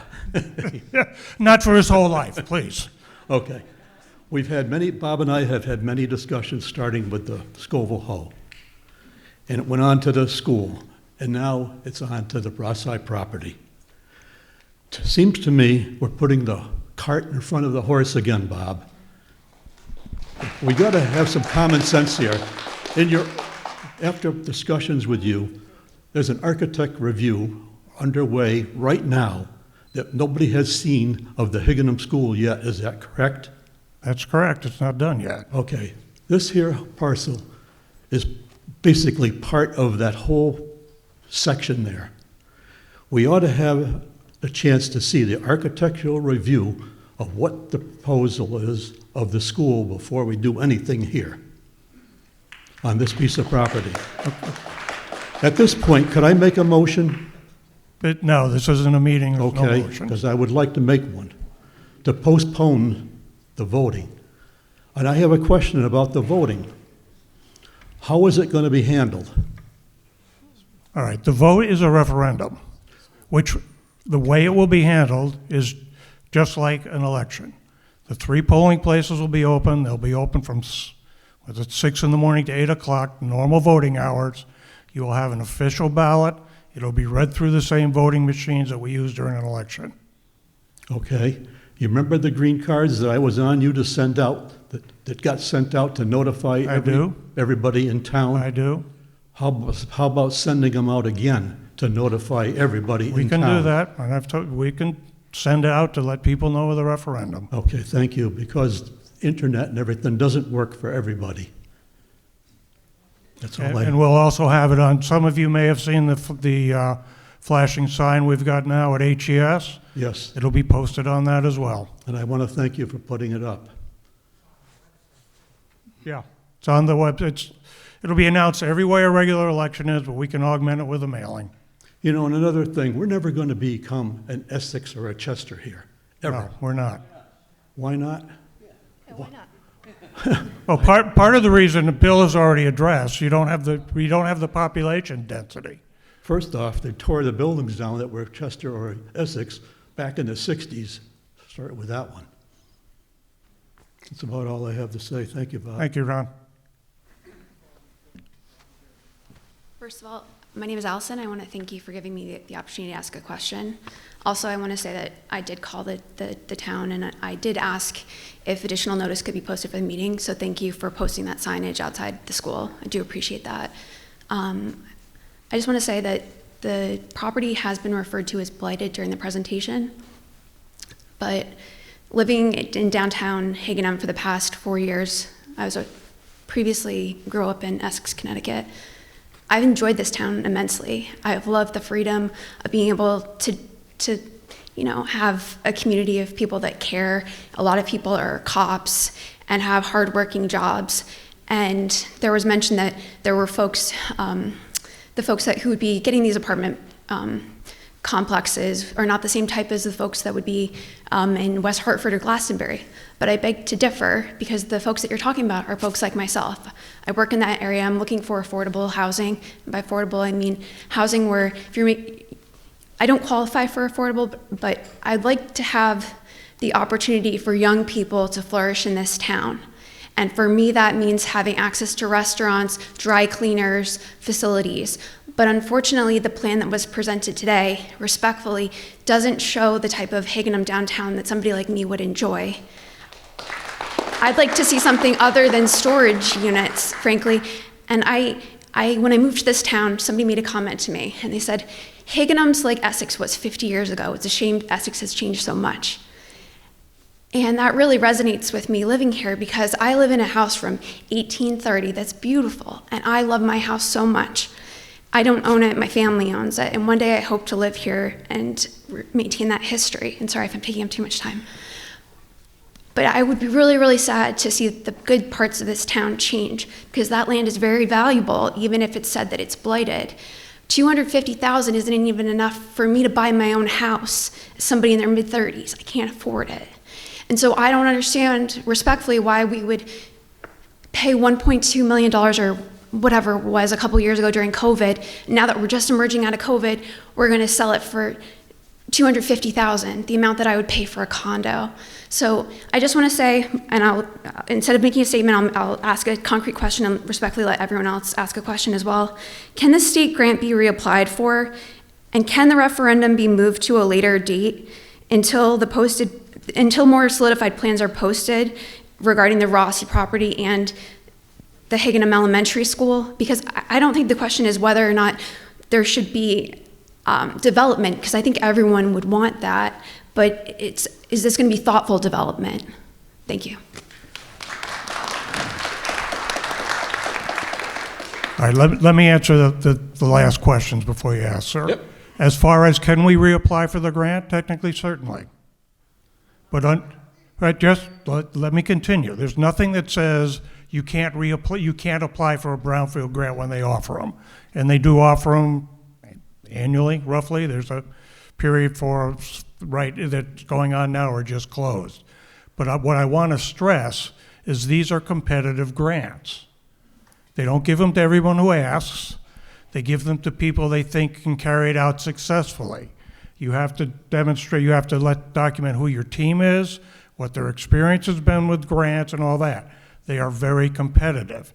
And I ask you frankly, how likely would you be if you were reviewing a grant application, one of many, and you're only going to be able to grant a couple, from a town that's saying, yeah, we asked you for this $1.5 million a year ago or 2 years ago or 6 months ago, and we weren't able to do anything with it. We couldn't move quickly enough. We couldn't meet your all of a sudden self-imposed deadlines, so we gave the money back. We'd like a second chance. We might be successful. I wouldn't bet the farm on it. And I would also like to point out, and I've said it before about this, yes, we're moving a little quicker than I'd really like to, but we're doing that because unlike the last time we got a brownfield grant, unlike any of our experience with them, DECD decided 4 months ago now, 3 months ago, that, well, we're changing commissioners. We're putting a deadline on all the outstanding grants. You have to have your paperwork signed, closing paperwork, by March 31st. Now, could we get an extension on that? Probably, as long as we can demonstrate we're closing in on it. But can we push it to an indefinite point? I don't think they'll go for it. So again, we can apply for the grant again. I don't think we'd be successful. We probably can get a little wiggle room on the deadline, but not a significant amount. All right, sir, you had a question?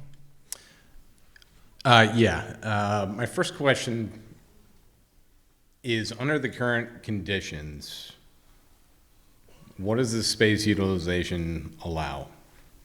Commercial, light industrial, and my question would be, is food and beverage under the current conditions without any further remediation? Without remediation? Current conditions. You mean the current zoning? No. You're talking the current environmental the environmental conditions. conditions. the environmental Any further remediation, what is allowed there now? It's very restrictive because of the septic, first of all. In the existing buildings, you're not going to be able to build a new building without remediating, I believe, from our environmental consultants.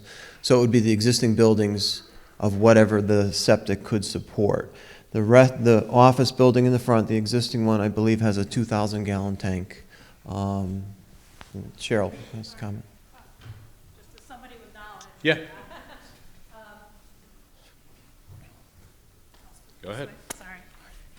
When you do a renovation or a modification to a property, in this particular case, these would be considered use changes, most likely. Before you can do a design size increase, you have to demonstrate on the property that a code-complying septic system area is available. It is not necessarily that it has to be installed. The code requires that if you are increasing a design size by more than 50%, the Director of Health may ask that the property be upgraded for the septic system. So in this particular case, I don't know what these septic systems are. In Connecticut, under the code, each building is to be served by its own septic system.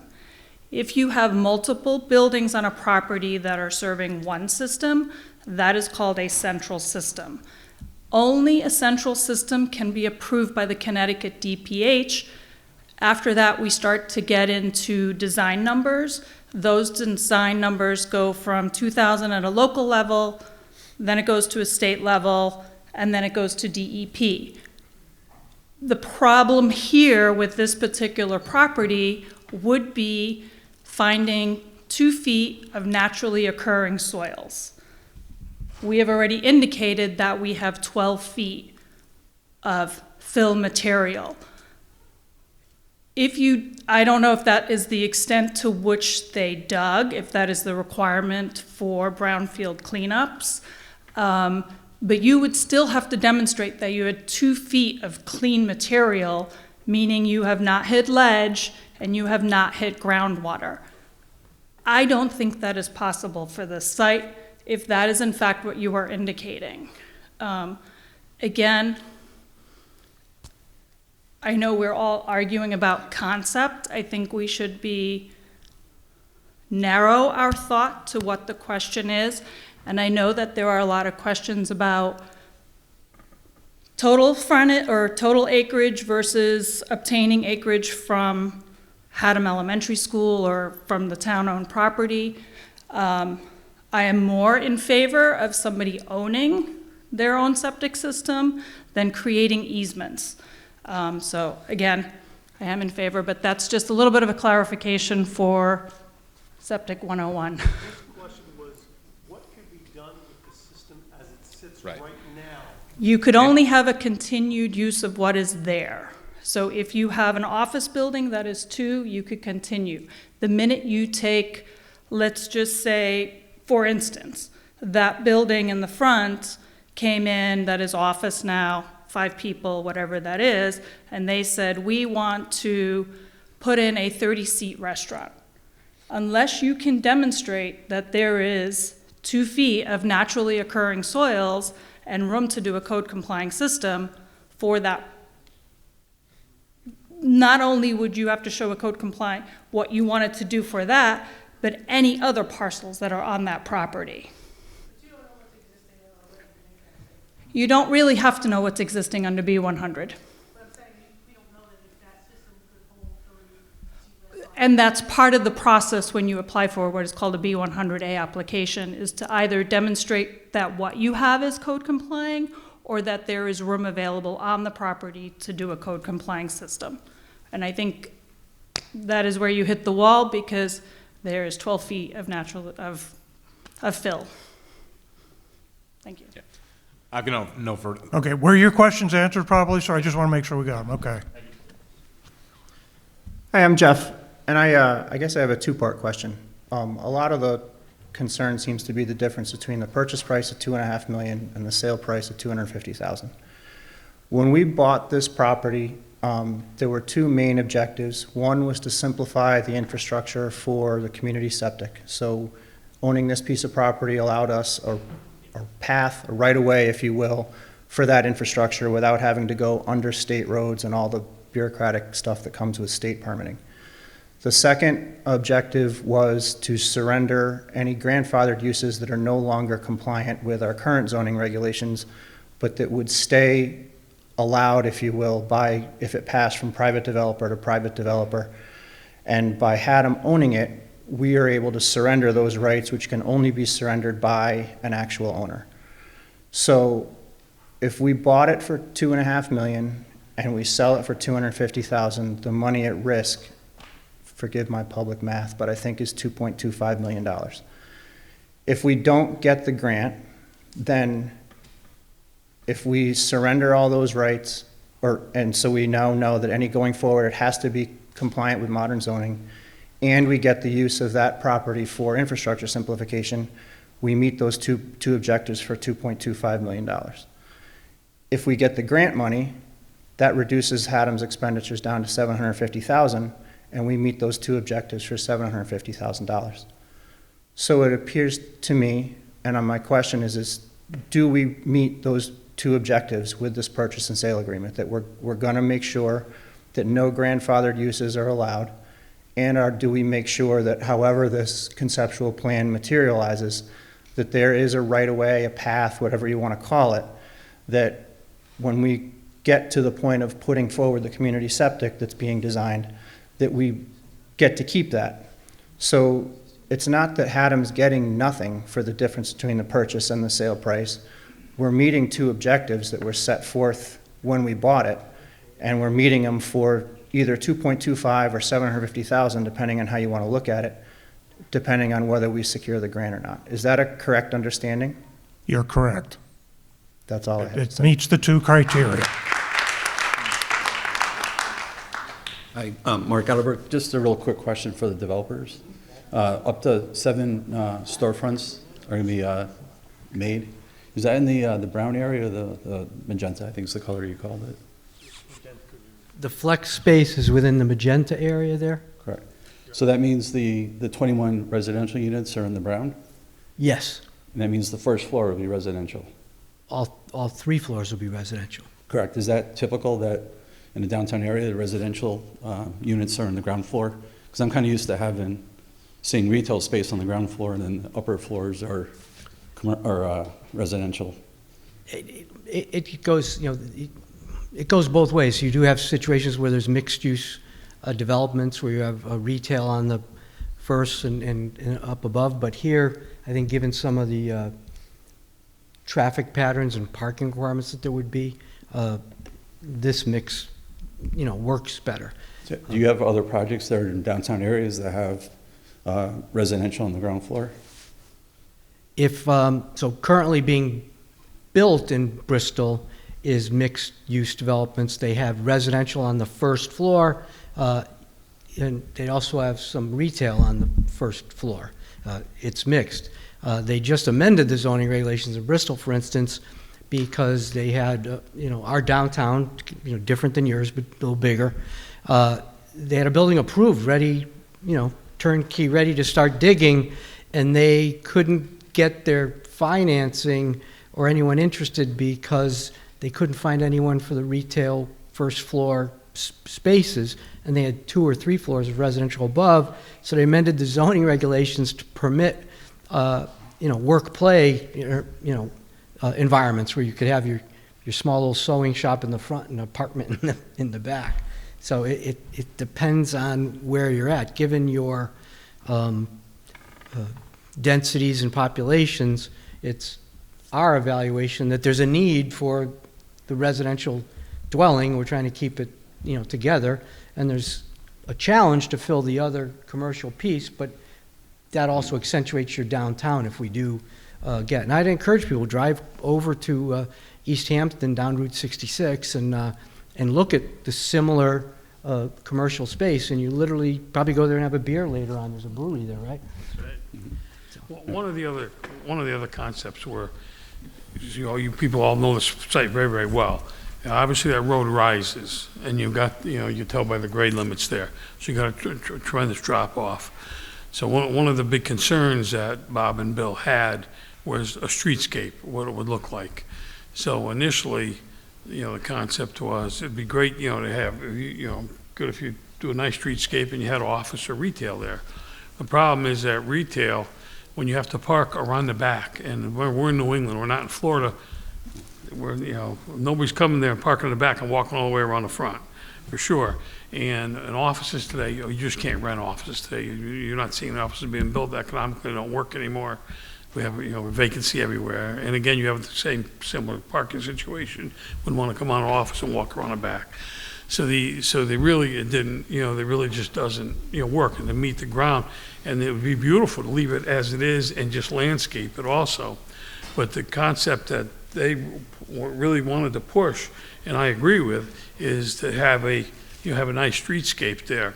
All right, this is, you know, this is not the ideal. These units are going to cost much more than it would be to build if they were on a flat surface somewhere else.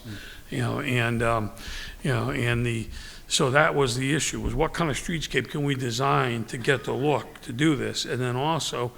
And what they're trying to accomplish too is, it's obviously a blocking mechanism to block off what's in the back. So that's how it comes. From the developer's point of view, we'd prefer drop the residential units and just have it landscaped. But I mean, that's not what you're trying to maximize what you can get on the site for your benefit also. And again, with the affordable housing units at 20%, which is 5 units, really like 30% then effectively, you know, those units, they rent for less money. So economically, there really is not very much of a spread there or profit margin. The other lady, one thing I wanted to get across, she brought up about this, you know, making these units where, you know, people can, like workforce housing, where we can, you know, people can use them. These units also were designed by our architect in consultation with all of us, with our team, to be units that can be shared units. So very unusual that we would design these with 2 bedrooms and 2 full baths, so that people can share these and have their own private space. So, you know, 2 friends can rent units or whatever and cut the amount, you know, so their rent is cut in half and make it basically affordable to them. And you know, and that is very, very unusual. So, you know, we were trying to meet all the needs and fill the gaps by doing this. It wasn't just haphazard. And so that would, you know, get across to what, you know, that she was mentioning, you know, to make it, you know, people can, you know, find. And then the other question, people are questioning the value of the 250. Just to give you a perspective, and Bill, you might know this better than I do, but I believe the units that were built right now in Tylerville, the 42 units, 44 units, I believe they paid $640,000 for that property, approximately 600. I think it's around there. You know, I happen to know the gentleman. I believe that's what it was originally. That's $15,000 a unit, just to give you an example for the land. Okay, you know, you can argue if that's as good a location, or better location, or not as good as this, or whatever. But for one thing, we know for sure is it's not tainted. It's at a major traffic intersection. It's it's near a highway exit. It's easy on and off. Okay, it is totally clean piece of property. Okay, it was on the market for a long time. All right, and it's numerous acres. I don't know how many acres that is. I'm going to guess it's 8 or 9, 10 acres. So price per acre is approximately what we're paying, and we're doing it on a tainted property. Another example was you just had probably the best single property in town from, you know, the center of the town here in Higginham. The bank that's been vacant for years just recently sold, I believe, for $312,000. Okay, you know, with a drive-through, with, you know, a good-looking building on a hard corner. I mean, you know, so, you know, and, you know, so when you look at this, you look at, you know, that's a beautiful little turnkey deal completed. So when you look at the 250 and you think it's, you know, regardless of what happened in the past, you look at value, you could go around and go up just a little street a little further. There's plenty of land available for $80,000 to $100,000 an acre. $80,000 to $100,000 an acre for land to put, you know, flex space buildings on is frankly the going rate. And for the apartment complexes, you know, when you look at it, and you look at 10 to 15,000 a unit, that, you know, in a, you know, semi-rural community, that is pretty premium. So, you know, they're, you know, looking at the value point of view, and we still have to deal with a tainted property ultimately, which is a challenging thing when you go to financing and everything else.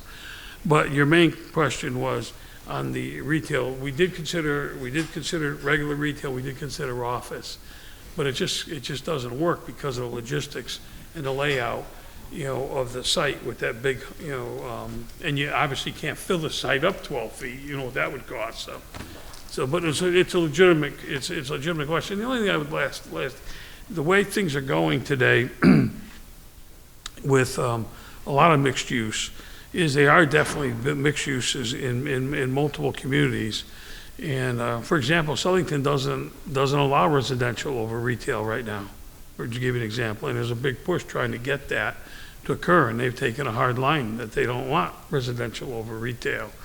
I have no idea why, but you know, and the also, if you go back to the old factories when this was designed, and that was another thing, try to match what the community was years ago. We all know that people built what we're designing, these factory type of housings in front of factories. So that's where architect came up with that concept. And we do see that in a lot of the towns. You'll see sections, especially with the eastern part of the state, you'll see a lot of that. So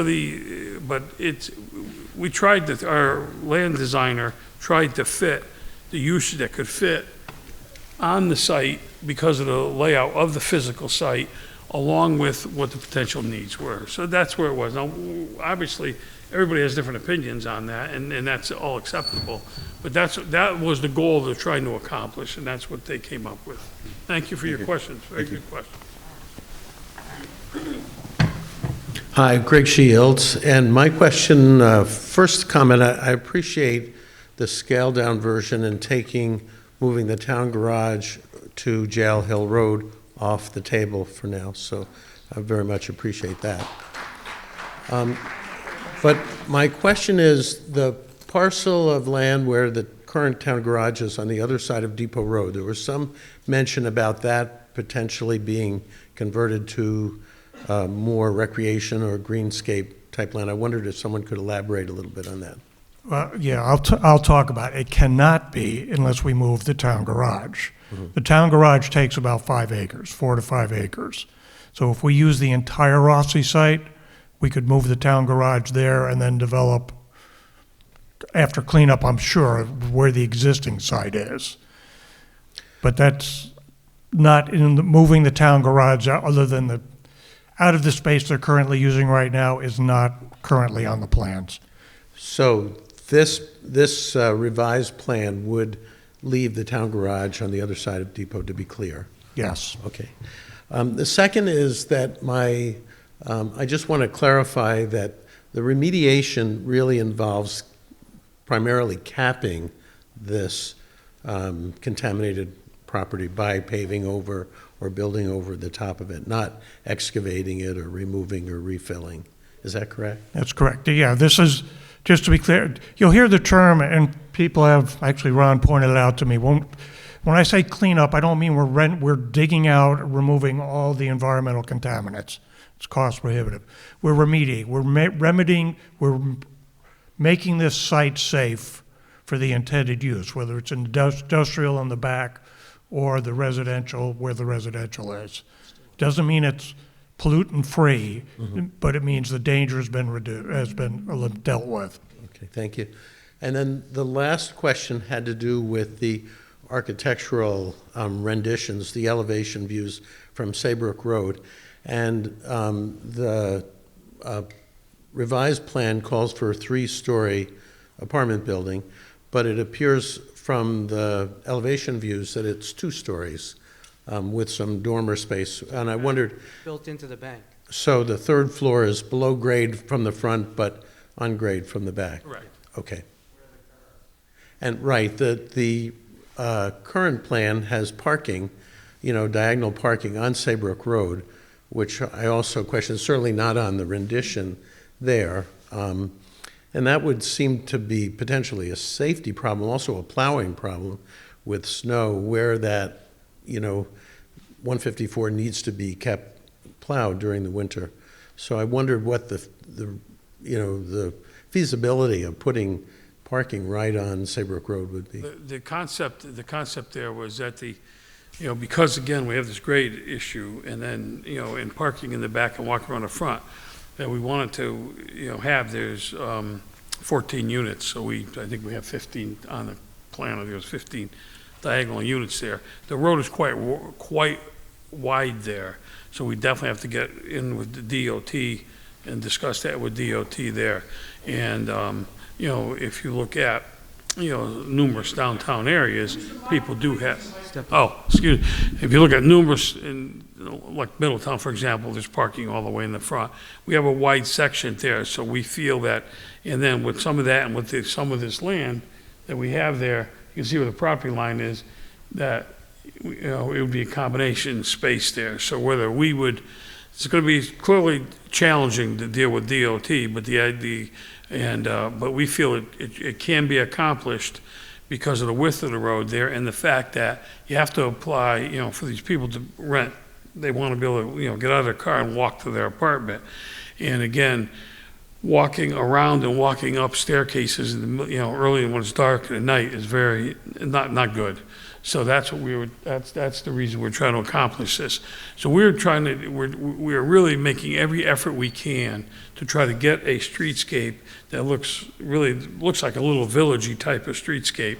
And also, if you looked at the other concept, when the town garage was being moved, we were trying to make a town square there too, because you had more room and with flag poles and everything else. So we tried to scale this down and keep what we're accomplishing.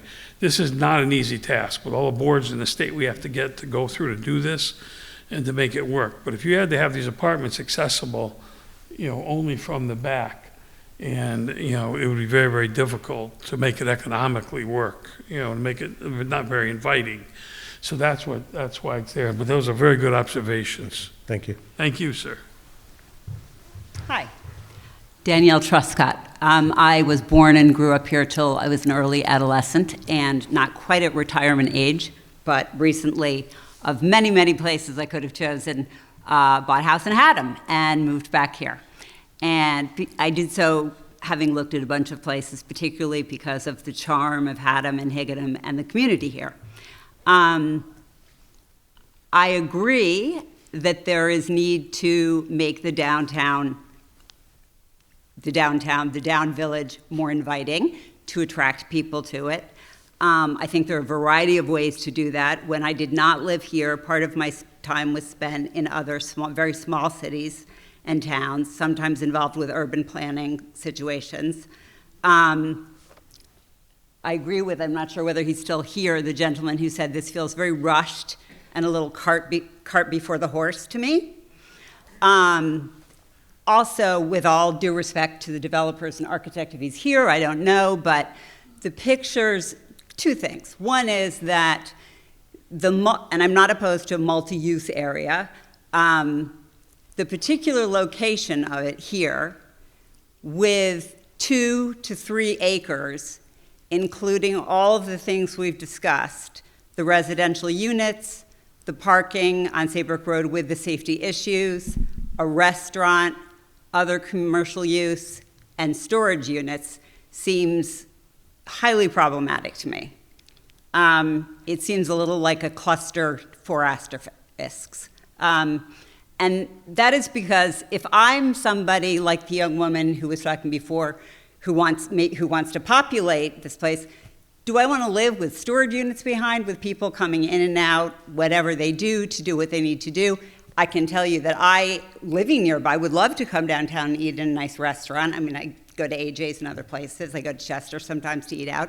I wouldn't want Haddam to be a Chester or an Essex, frankly. It has its own character. But I don't want to go eat at a restaurant that's on a corner where cars are parked and traffic's coming by and people are coming and getting their stuff from a storage unit and putting it in. It seems to make no sense to me. I'm also going to say, with due respect to the developers and the architect if he's here, that in terms of aesthetics, So functionally, it doesn't seem to work before. It seems very rushed. I have one question at the end. But also aesthetically, having looked just now on the website, Todd Clark's website, and looking at the pictures that have been up here, none of the aesthetic seems in keeping with the character of Haddam at all to me. That's my opinion. I think there are other people that share it. And my other question is, it's when I've been in situations like this before in other places, it's highly unusual. There was a nationwide search for developers. Is that correct? The request for proposals was posted on the State Administrative Services website. Okay. So that is available and I'm sure any company that is large enough that's out of state that would want to do business in Connecticut accesses that site. It's just very unusual to me that there's only really one developer. Whenever I've attended a meeting like this in another town, there are at least 2 proposals that the town residents are given to look at. We had the same result when we advertised the Scoville property.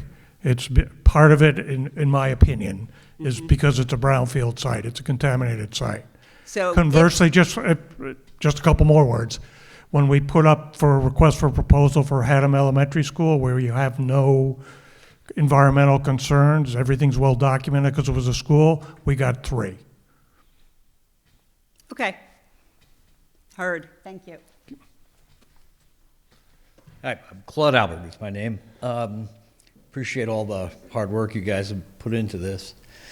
A couple of questions. One is, obviously storage units, self-storage particularly, is a real hot button issue. It seems like on the development pecking. Thanks, Claude. I hadn't picked up on that yet. No, I'm sure you are. On the development pecking order, it's sort of somewhere below Dollar General, you know? Nobody likes storage units. And you said that this would require a zone change. So how large an area are we opening up to storage units as a development as of right when we change the zone to allow storage units?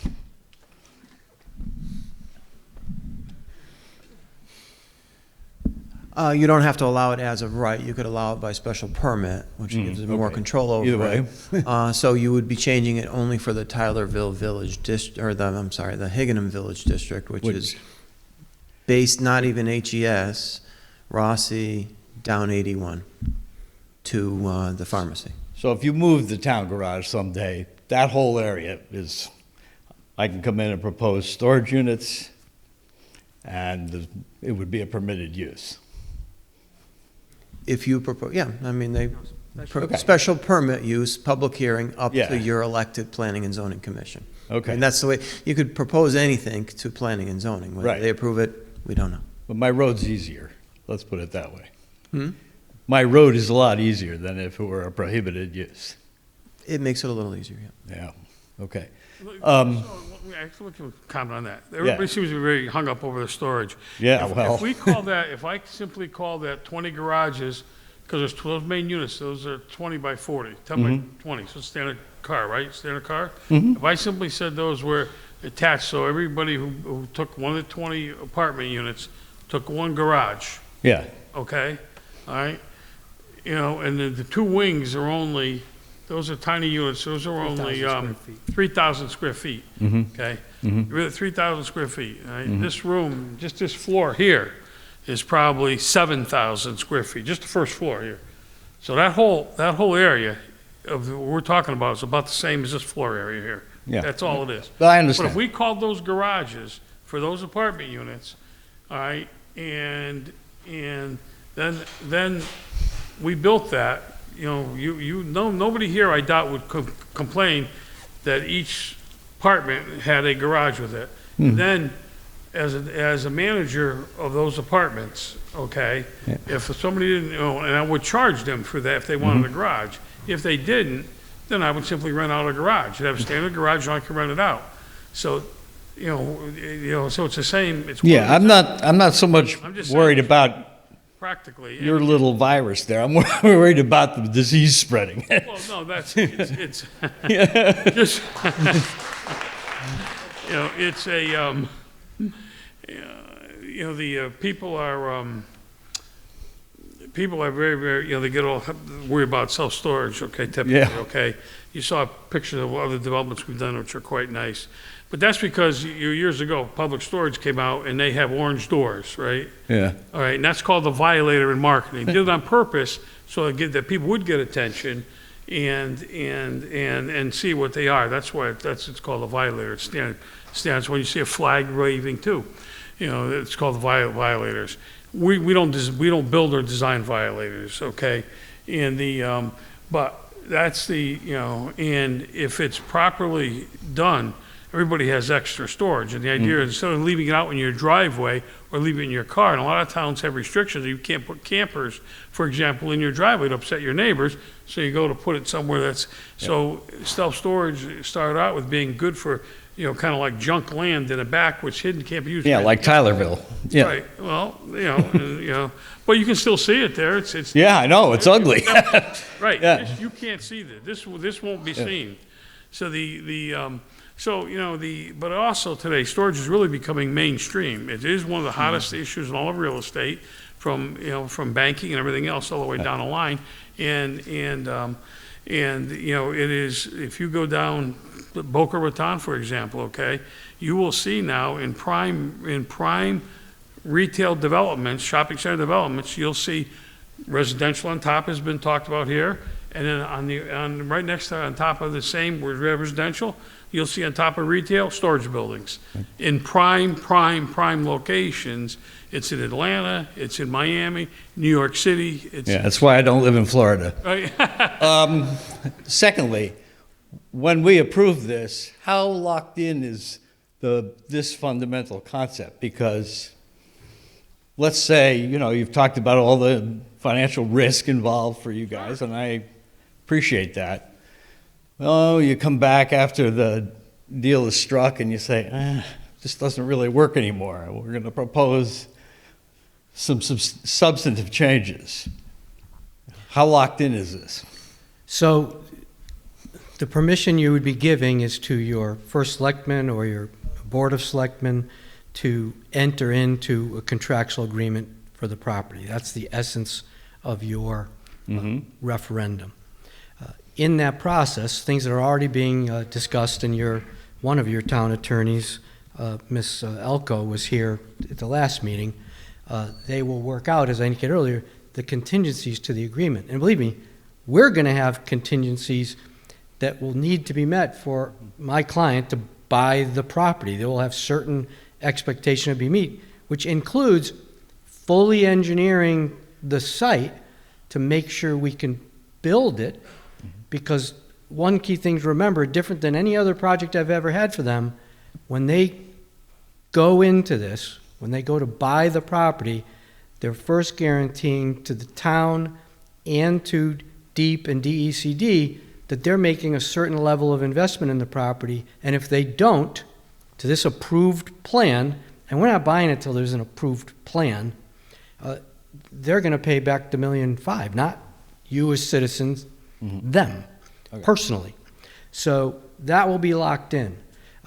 And it's naive, and I'm sorry to tell you, some of you folks are naive, to think that this developer, any other developer, is going to spend upwards of $100,000, maybe two, you've already spent 40 probably, to fully design this property without a contract. So the idea that we're going to come in with fully developed architectural plans, fully developed engineering plans, with the property line finalized, without the deep hole and septics completed, is naive. If you find that person, don't send them to me, because I don't want to represent them. But you can't do everything by committee. You have to put some stock into your professional team, which will include lawyers and environmental professionals and your own engineers, to design this appropriately, sell only what you need. They may make it smaller. And I just do want to comment, if you looked at the original design plan, which you just showed a few minutes ago, the original plans that we discussed 2 or 3 weeks ago included a whole section of the school property, one for a septic field, another for parking and access, that we said we anticipated we would get an easement for, but on that plan, there was probably more land that was going to go under the control of the developer. Here, we're recommending it be a fee transfer, but there was always that school property involved. There was no misrepresentation by Bill, your first selectman, to say, well, it was 3 acres. Every design we've had has shown that school property and how it interacted with the two designs. Okay. And lastly, what kind of a restaurant do you envision? Are we talking Taco Bell here? Are we talking, or are we talking Restaurant du Village? Which is it? I think the goal is to have, a better upscale. Jonathan, you don't own any Dollar Generals. So, and Dollar General isn't a restaurant the last time I checked. No, but Taco Bell is, I mean. Yeah, well, yeah. So we, John and I and other clients of mine, we deal with those kind of vendors. There's Dairy Queen's going up all over. There's chicken coming into Connecticut. These folks aren't coming here without drive-up windows. So you're not getting those. This would be like for a local, where it'd be another, coffee shop, pizza restaurant, sandwich shop, breakfast place. It's going to be a local. Yeah, we don't have enough pizza restaurants in Hingham. But I mean, could you modify your plan to include a drive-through? Is it even permitted in the village district? It's The not. bank has one. We're not designing it, and it's not permitted in the village district. All right, okay. We're not going that far. All right, enough. And by the way, it's on the state highway. On average, the DOT will require a 15-car stacking for drive-ups, and I can't ever see that happening there. Thank you. And I'll comment briefly on the drive-up. As I assume most of you know, initially we were talking to Greg McKenna about building pharmacy in there. And one of the biggest hurdles was he needed a drive-up. And it's just very difficult to engineer on that site because of the grade change. Thank you. Hey, Mark Bowman here. I understand that the self-storage is a critical part of the pro forma here, of you guys making money. In the purchase and sale agreement, will that be memorialized as part of the program? It would be something we would Would require. it be written into the purchase and sale agreement, but that's part of the program? It would be written into, for our purposes, we would want it to be a contingency that we have a certain square footage of the self-storage. And the biggest key component of that is to get the garages to complement the apartments. Correct. Right. And we're being honest about it. We're being honest about it, because the garage are important for the apartments. Right. So, but I'm also saying, if they, if a guy didn't want to rent one, if the apartment didn't want to rent one for $200, I want to have the ability to rent it to somebody else. yeah, but I scratched my head. You've got 135 parking spaces. You add 20 parking spaces to the storage. It's a strip mall. It's a strip mall. And we do not need. Why 155 parking spaces So we for do not this need, site? we do not need the parking spaces for the self-storage. You probably need 3 for the self-storage itself. We do need parking spaces for other purposes, and what we often do, and I haven't dug into your regulations that deeply, what we often do is design parking, but don't, so we know all the stormwater and everything works, and leave it as reserve parking and leave additional green space. Yeah, but as somebody mentioned, diagonal parking on Saybrook Road, and you're reintroducing that traffic signal or non-traffic signal next to the headquarters, you're less than 150 feet away from the other intersection. You've got 4 roads coming in at one place, and you're adding another. It's going to make Hingham even more of a mess. But just to be clear, that's acting as if we're at the public hearing for a designed site plan. And we haven't designed a full site plan yet. We've tried to design preliminary site plans for the purpose of giving some base information of what we believe can happen out there. Before we put in angled parking space. Before we build out 130 parking spaces, we have to fully design a site plan. We have to appear in front of all of your town commissions, at which time your Planning and Zoning Commission, as this gentleman was asking, has to approve the site plan and say that it's safe, it's done appropriately, it's not creating the hazards you're talking about. And if it is, they're going to require us to change it. Plus, to do any of the things you just described, we need an encroachment permit from the DOT, and I'm not sure if anybody works for the DOT, but if people think those are rubber stamps, you haven't worked with the DOT in a long time.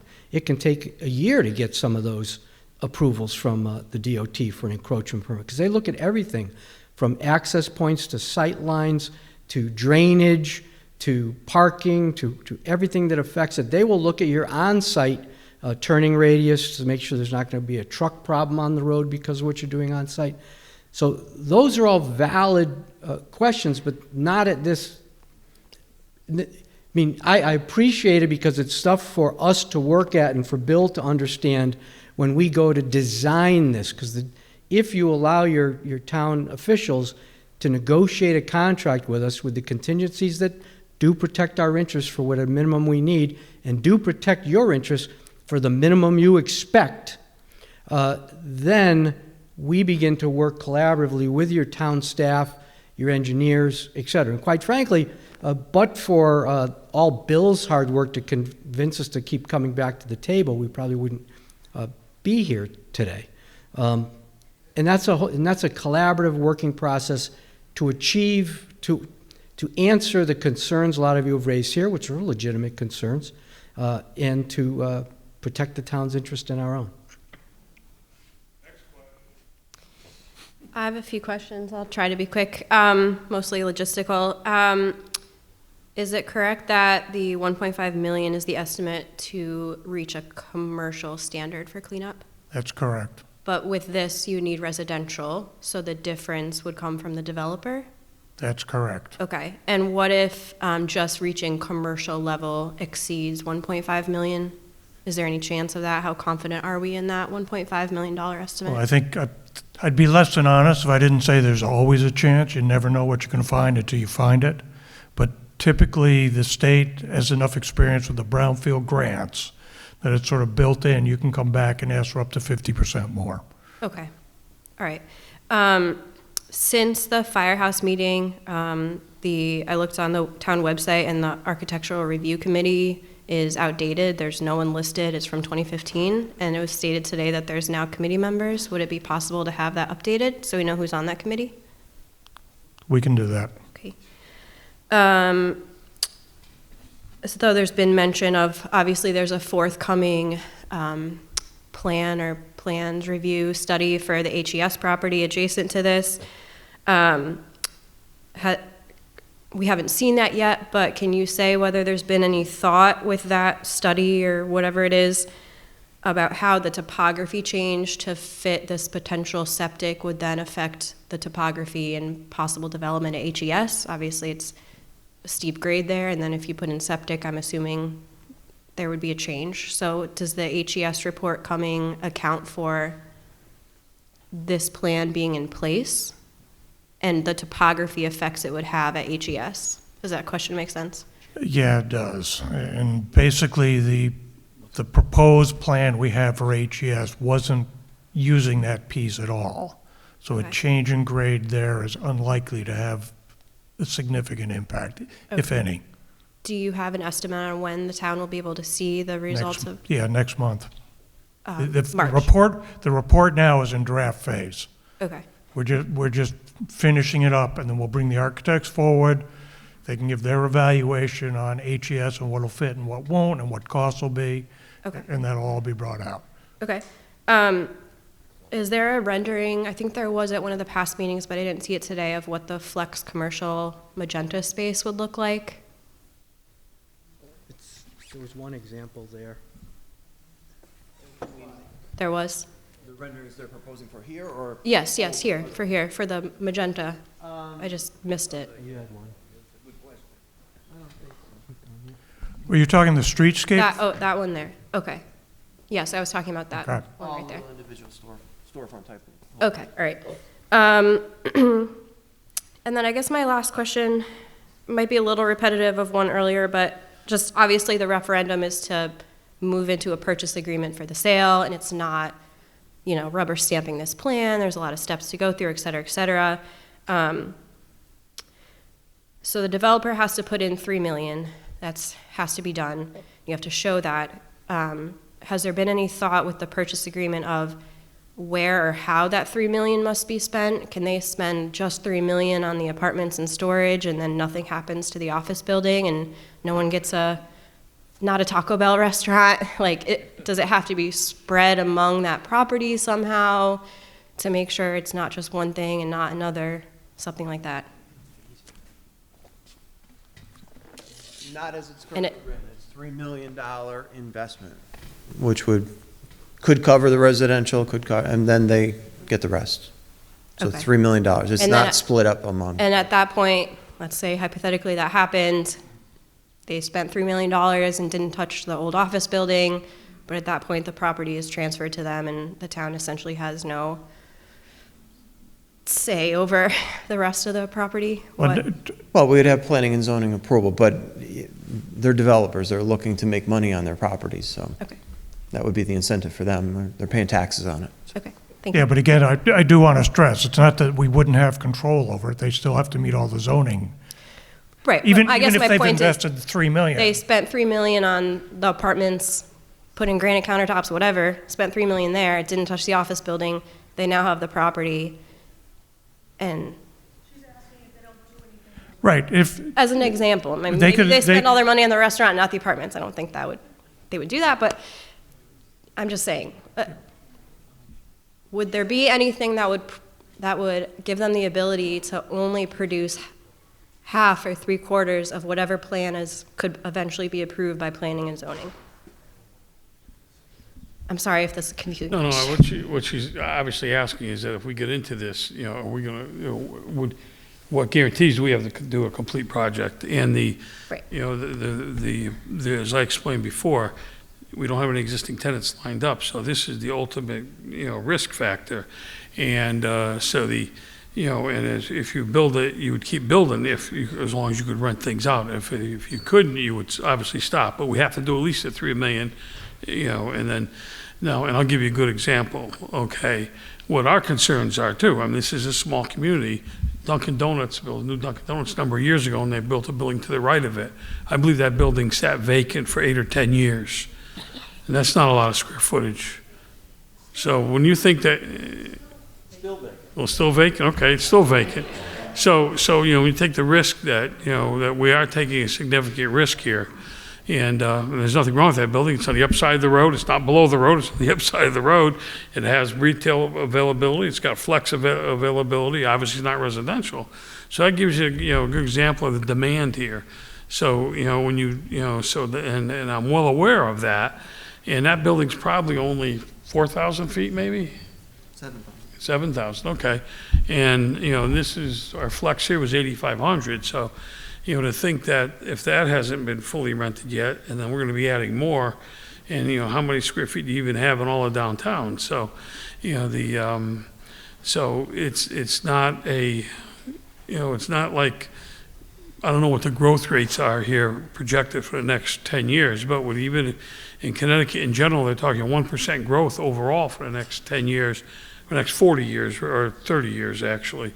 So obviously, it's a minimal growth at all. And if we have 5,000 people, actually, there's only 3,800, I think, in Higginham, actually. So if you look at the Higginham side, 3,800, at 1% growth, you got 38 people.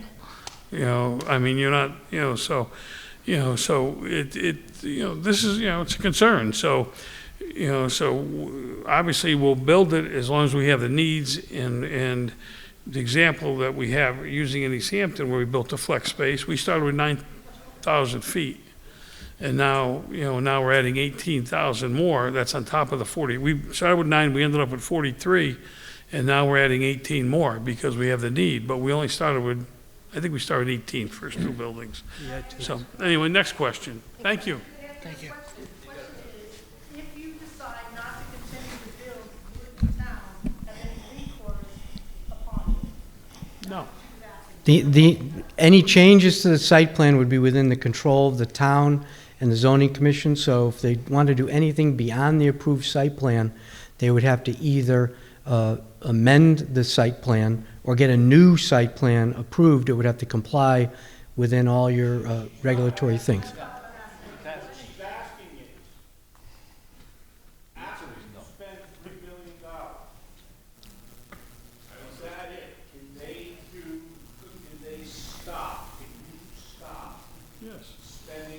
Any project like this would typically be phased, with certain portions of it having to be constructed before the town would issue permits to occupy portions of it. So in any project like this, they would, if we built the residential piece first, they would not issue certificates of occupancy for those buildings until certain levels of parking, everything was done. Then you would move to your next phase.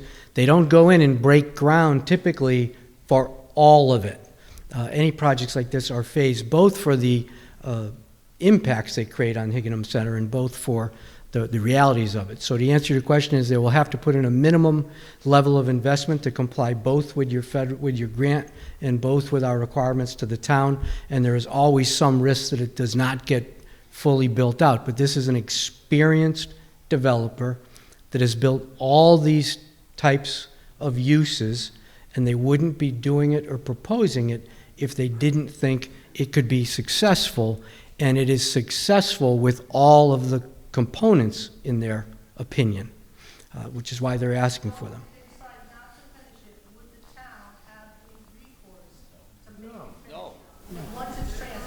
Not if we comply with the phasing plan that would have to be designed and approved. We'd have to complete the phases that make a safe environment for each phase. But just let me add on to that. It's very true, but that's true with any development that would go in anywhere. You know, there's no guarantee it's going to be completed. The town would have some power if it was left in an unsafe condition. But if a developer just built one building when he told us he wanted to build 3 on the lot, it's probably within his rights. So this issue will, if we don't go with this developer now, all I'm saying, and we want to develop that property, that same issue will come up with the next developer, the ones.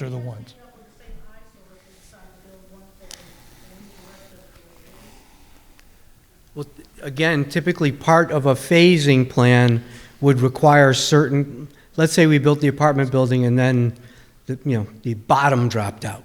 Not within our control, but we can't even get financing because the banks just aren't doing it. And by the way, getting financing for a brownfield site, whether you've met all the state standards or not, there's some banks, one I know you deal with all the time, won't even talk to you.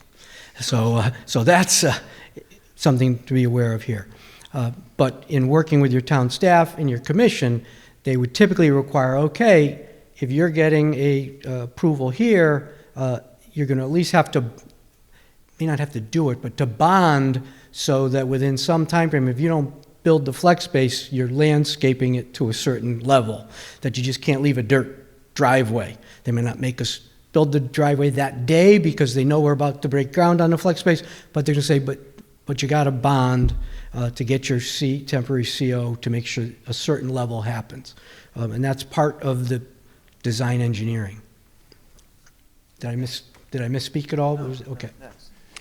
Hey guys, Joe Markham. A couple of just clarifying questions. Bill, do you mind putting the site map back up, please?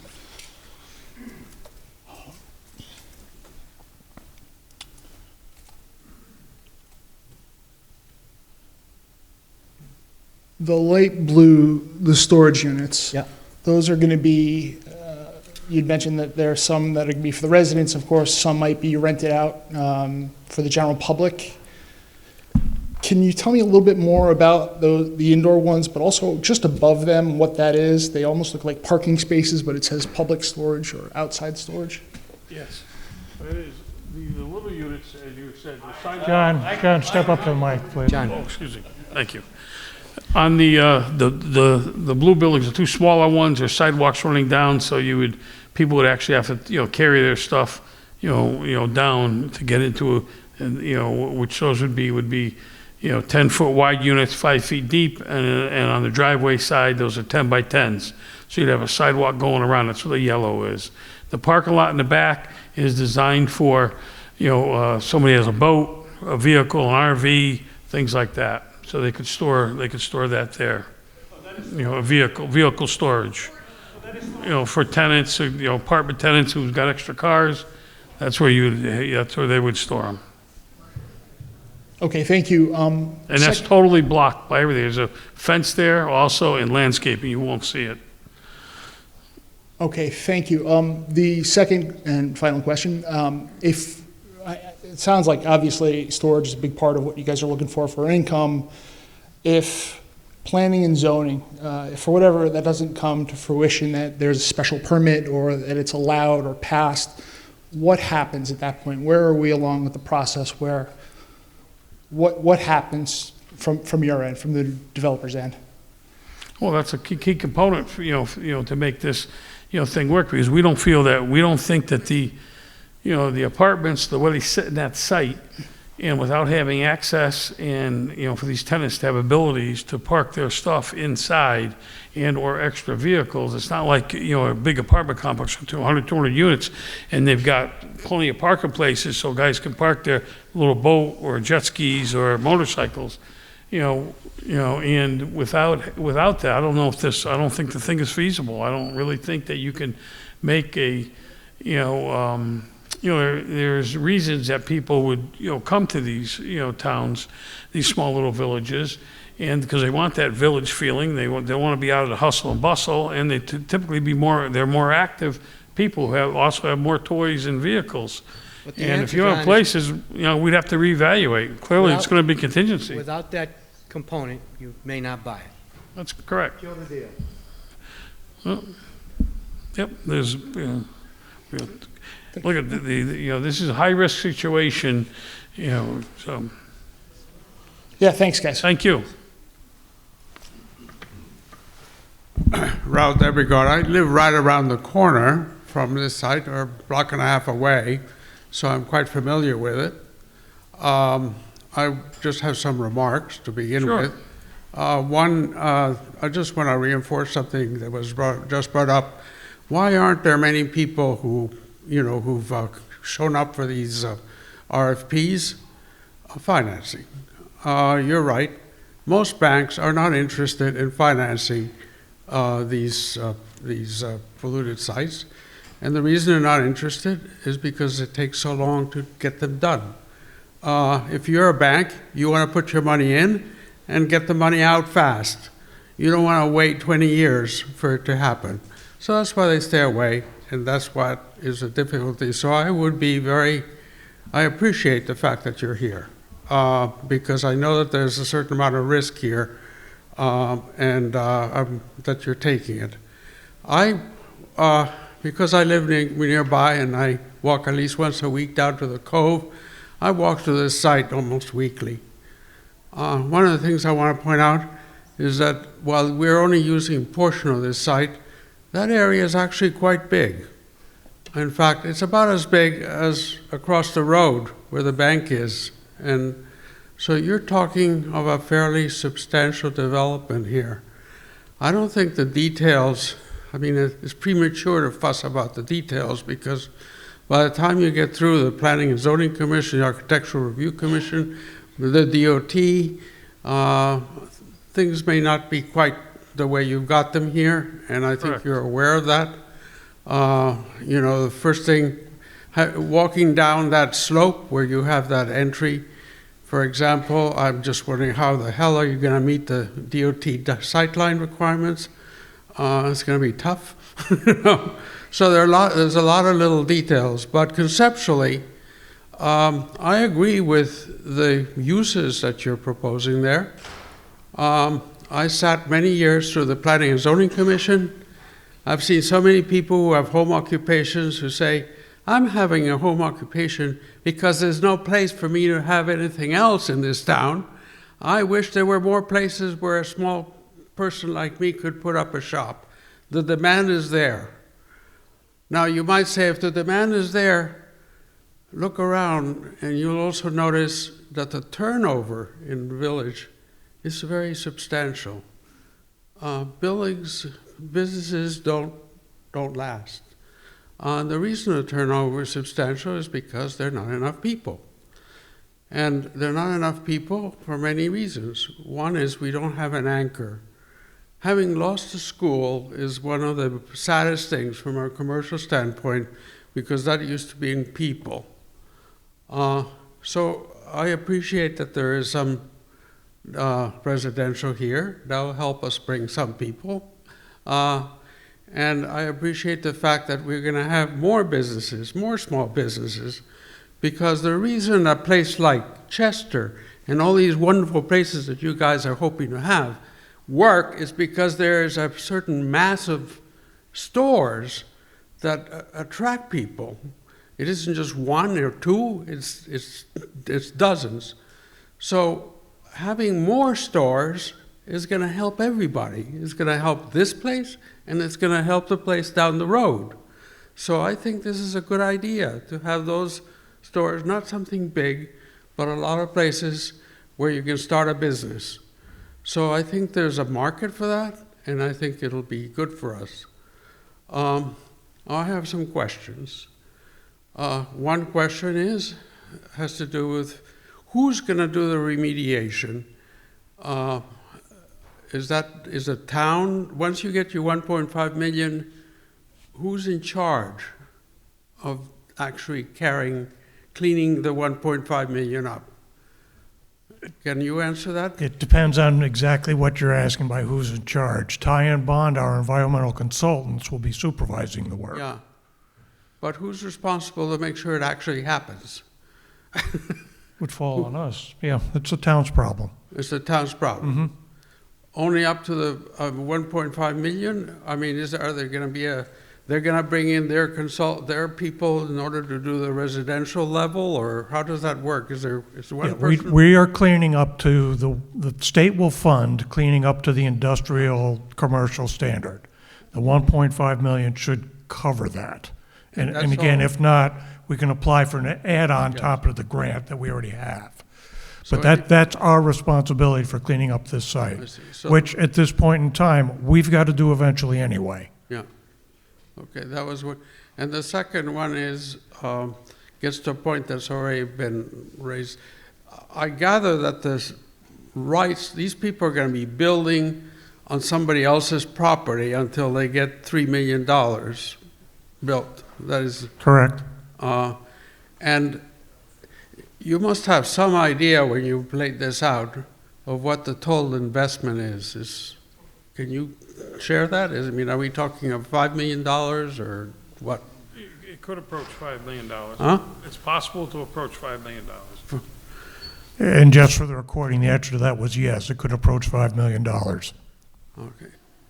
So I just want to have a sense that answers, so you'd have to at least get 50% of this built,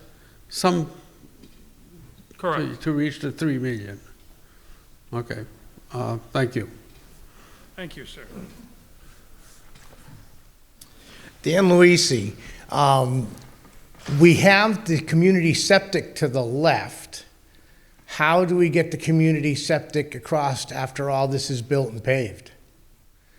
How do we get water to those buildings, to town garage buildings, if we choose to use them for something else? And how do we bring the community septic across to the tattoo parlor and to the old bank and Higgin Market? And, if we just covered the entire property, we just took to use for community access. Well, part of the plan of it has got to be when you're doing the cleaning, where do you need clean corridors to run utilities? So those will be laid out. And what's going to be going on top of that, if you don't put all the utilities in immediately, is pavement. Right, so we'll be digging up fresh pavement eventually to Quite possibly. run sewer lines. But again, when businesses or buildings in Higginham Center need it, that's when it'll be done. And we'll also have to do the passage under the roads at the same time. Or that possibly could be done earlier. Hi there. I'm Stephanie Kelleher. I just moved into town. I just had a couple of questions about the commercial aspect. You had mentioned, or someone had mentioned, it's supposed to be for local residents to be able to open a small storefront shop. What guarantee do we have that that's going to remain that way? These are shop fronts. In order for rent and everything, they need to be filled. And as was mentioned, there is a heavy turnover for these kinds of things. So That's dictated by your zoning regulations. So depending on how your village district regulations read, that's how these units can be used.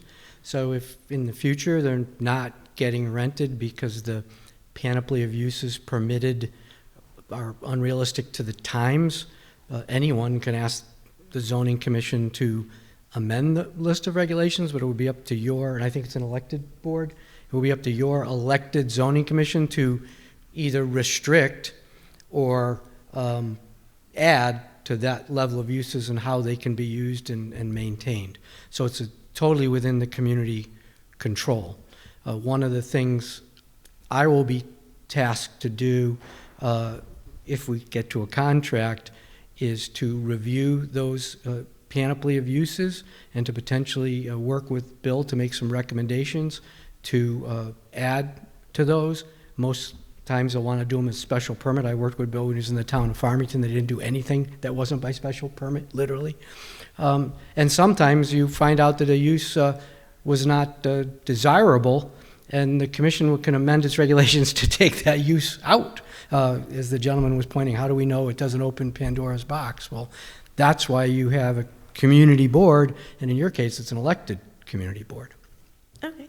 And my other question was, my husband's from Enfield originally. They got a lot of state grants to fix stuff up, and a good bit of that stuff isn't being used, so the state is asking for that money back. Is that a concern we have at all for any part of this? All right, well, before I do, we have to be done by 4 o'clock, which is in 10 minutes. Okay. So I'm going to ask, if you're not already in line, please don't. I'm not even sure we'll get to all of them.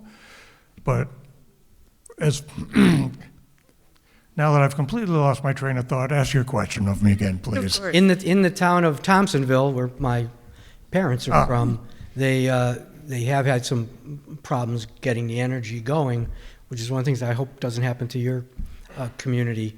But in this instance, the grants we're talking about are going to be eventually, if you get the contract, guaranteed by the developer.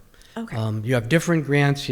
Playground was discussed, and other ones. Those are, you're either going to take that money or you're not. But for this project, the primary state grant is for the environmental, and the state won't give you the money unless there's a developer. And part of that requirement is that they guarantee that certain level of investment, so it doesn't come back on the town. Okay. Yeah, so it's not going to, if we get the grant, they're not going to come back after us if conditions aren't met. All right, thank you. Can I ask a follow-on about that grant? So, If we can keep it quick, yeah, go ahead. the developer, the town is responsible for the commercial, does that fulfill the grant? Yes. And the developer is bringing it up to residents? Anything beyond that, yes.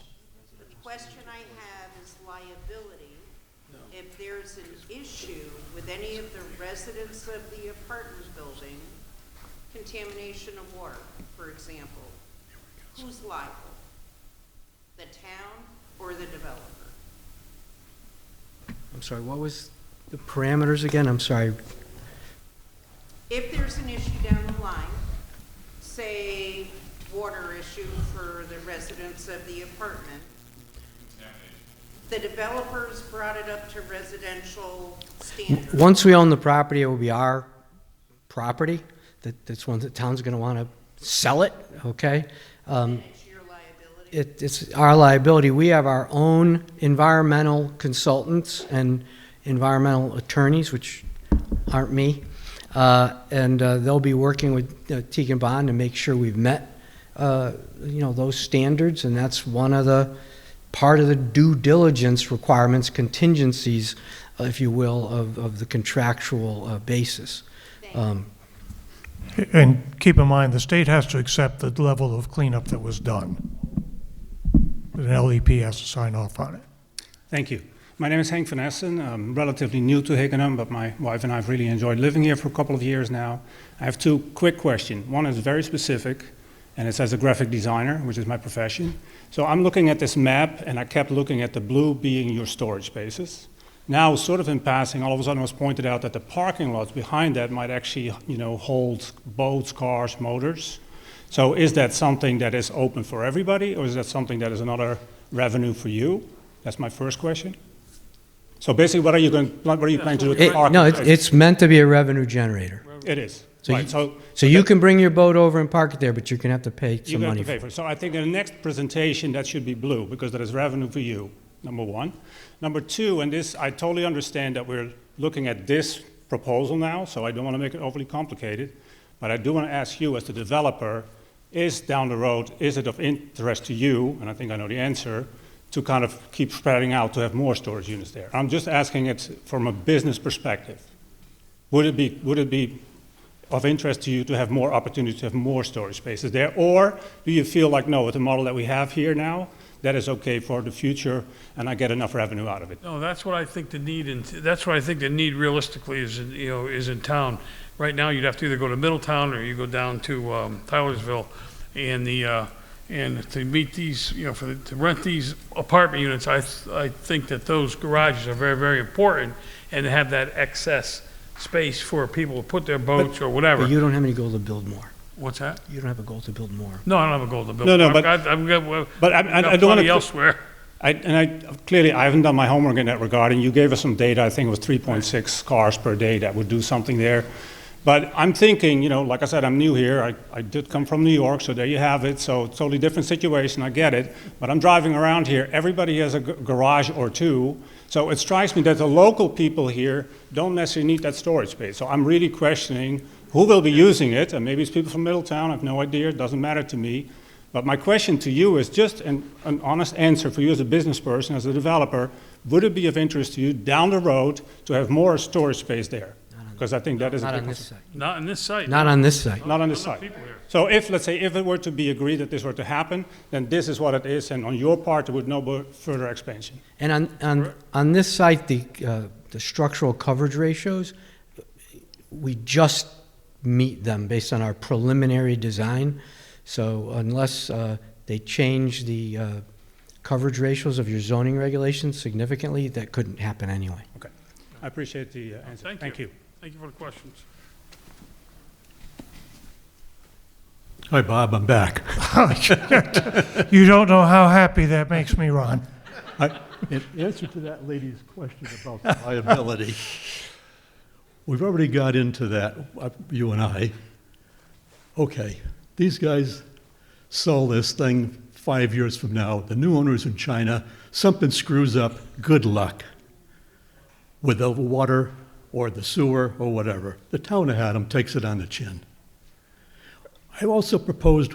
Okay, well, let me stop you there and just interject. Okay. And the difference between these guys doing something on the property and anybody else in the future doing, if not these guys, somebody else doing development on that property is what? It's the same risk. If we don't want to incur any risk on that property, then we're just going to leave it the way it is. We'll clean it up because we have to, and it'll stay that way. Anything else we're going to do on there, if someone wants to build, these developers or any other developer, we're going to have the same type of risks. If it's designed properly, approved properly, built properly, after that it shouldn't matter whether I own it, you own it, or someone from China owns it, and it would be still subject to all the health codes, zoning codes, blight regulations, and everything else. But you're going to have a brand new facility. Hopefully we don't have to worry about that for some time. I got another thing, Bob. The village, okay, we're putting the cart in front of the horse, like I said before. The village has had sewer problems that's all I heard about forever. I talked to you several times about H20 galleys and 50 feet of gravel deep behind the country market in that huge area where trucks are able to drive over it. Why has not that been looked at? Well, Instead of, here we are giving more ground away for more sewerage. We already. Okay, Ron, let me answer go quickly ahead. just because of the time we're under. I haven't taken the time or asked anyone on the site, on the staff to take time to look at it because those pieces of property are in somebody else's hands. It doesn't take it off the table as a possibility, but we don't have that. We do have HES and we do have the green. If we want to move forward, we've got to play the cards we have. If we want to continue to have this property sit as it has for 30 years, and Scoville Ho sit as it has for however many years, we can continue to try to find the best solution. I said it in one of my articles, let's not make perfection prevent progress here. Let's take a step forward and do the best we can. Ideally, would it be great to have sewer in there and hook it up into Middletown or something? And public water there? Yeah, it would. But now you're talking millions of dollars and decades down the road. I think we have a good chance to make improvements now. It's not risk-free. It never will be risk-free. But to me, this seems reasonable. Let's take the step. Is this another bait and switch like the Scoville Ho? Okay, let me take great exception to that. Yes, when the developer who's going to work on Scoville Ho took it over, they talked about their vision at the time was rent out bays as shops and maybe a small restaurant or bakery or whatever. But it's a real commercial market out there. They've got to be able to fill the space. But as far as use goes, and this is my opinion, and it's not anything reflecting planning and zoning, they're going to have an event space in there. What's the difference between that and a restaurant as far as what's actually happening? Could you go into a large enough restaurant and say, I want to hold my wedding reception here? Certainly you could. Could you rent that whole place and do that? Probably. That's what the event center is. No, it's not exactly what we thought, but it's what the market will support. And as far as my goals, what I see as best from what I'm hearing to improve Higginham Center is we have to bring people and traffic into it. Will that wedding center do that? It most certainly should.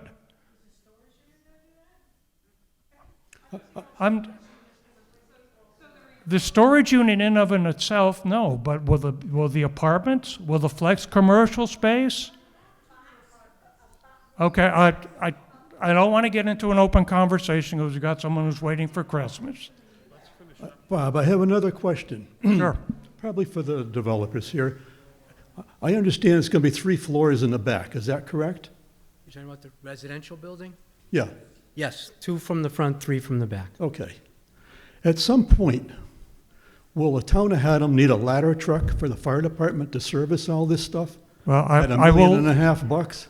I will say the fire company for years, because I was chief in Haddam Neck for 18 years.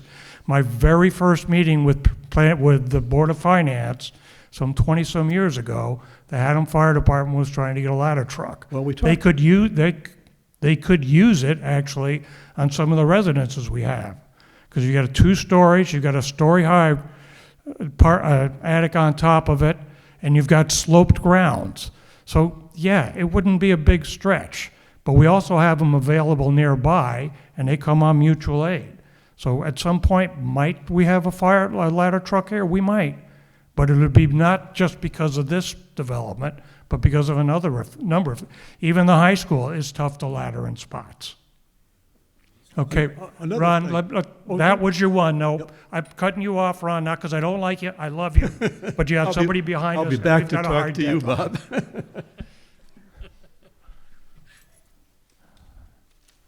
Thank you. I appreciate these presentations. Okay, your time's up. We're done. Yeah. For Ty and Bond, I have a few questions for you. You guys have not had too many questions so far.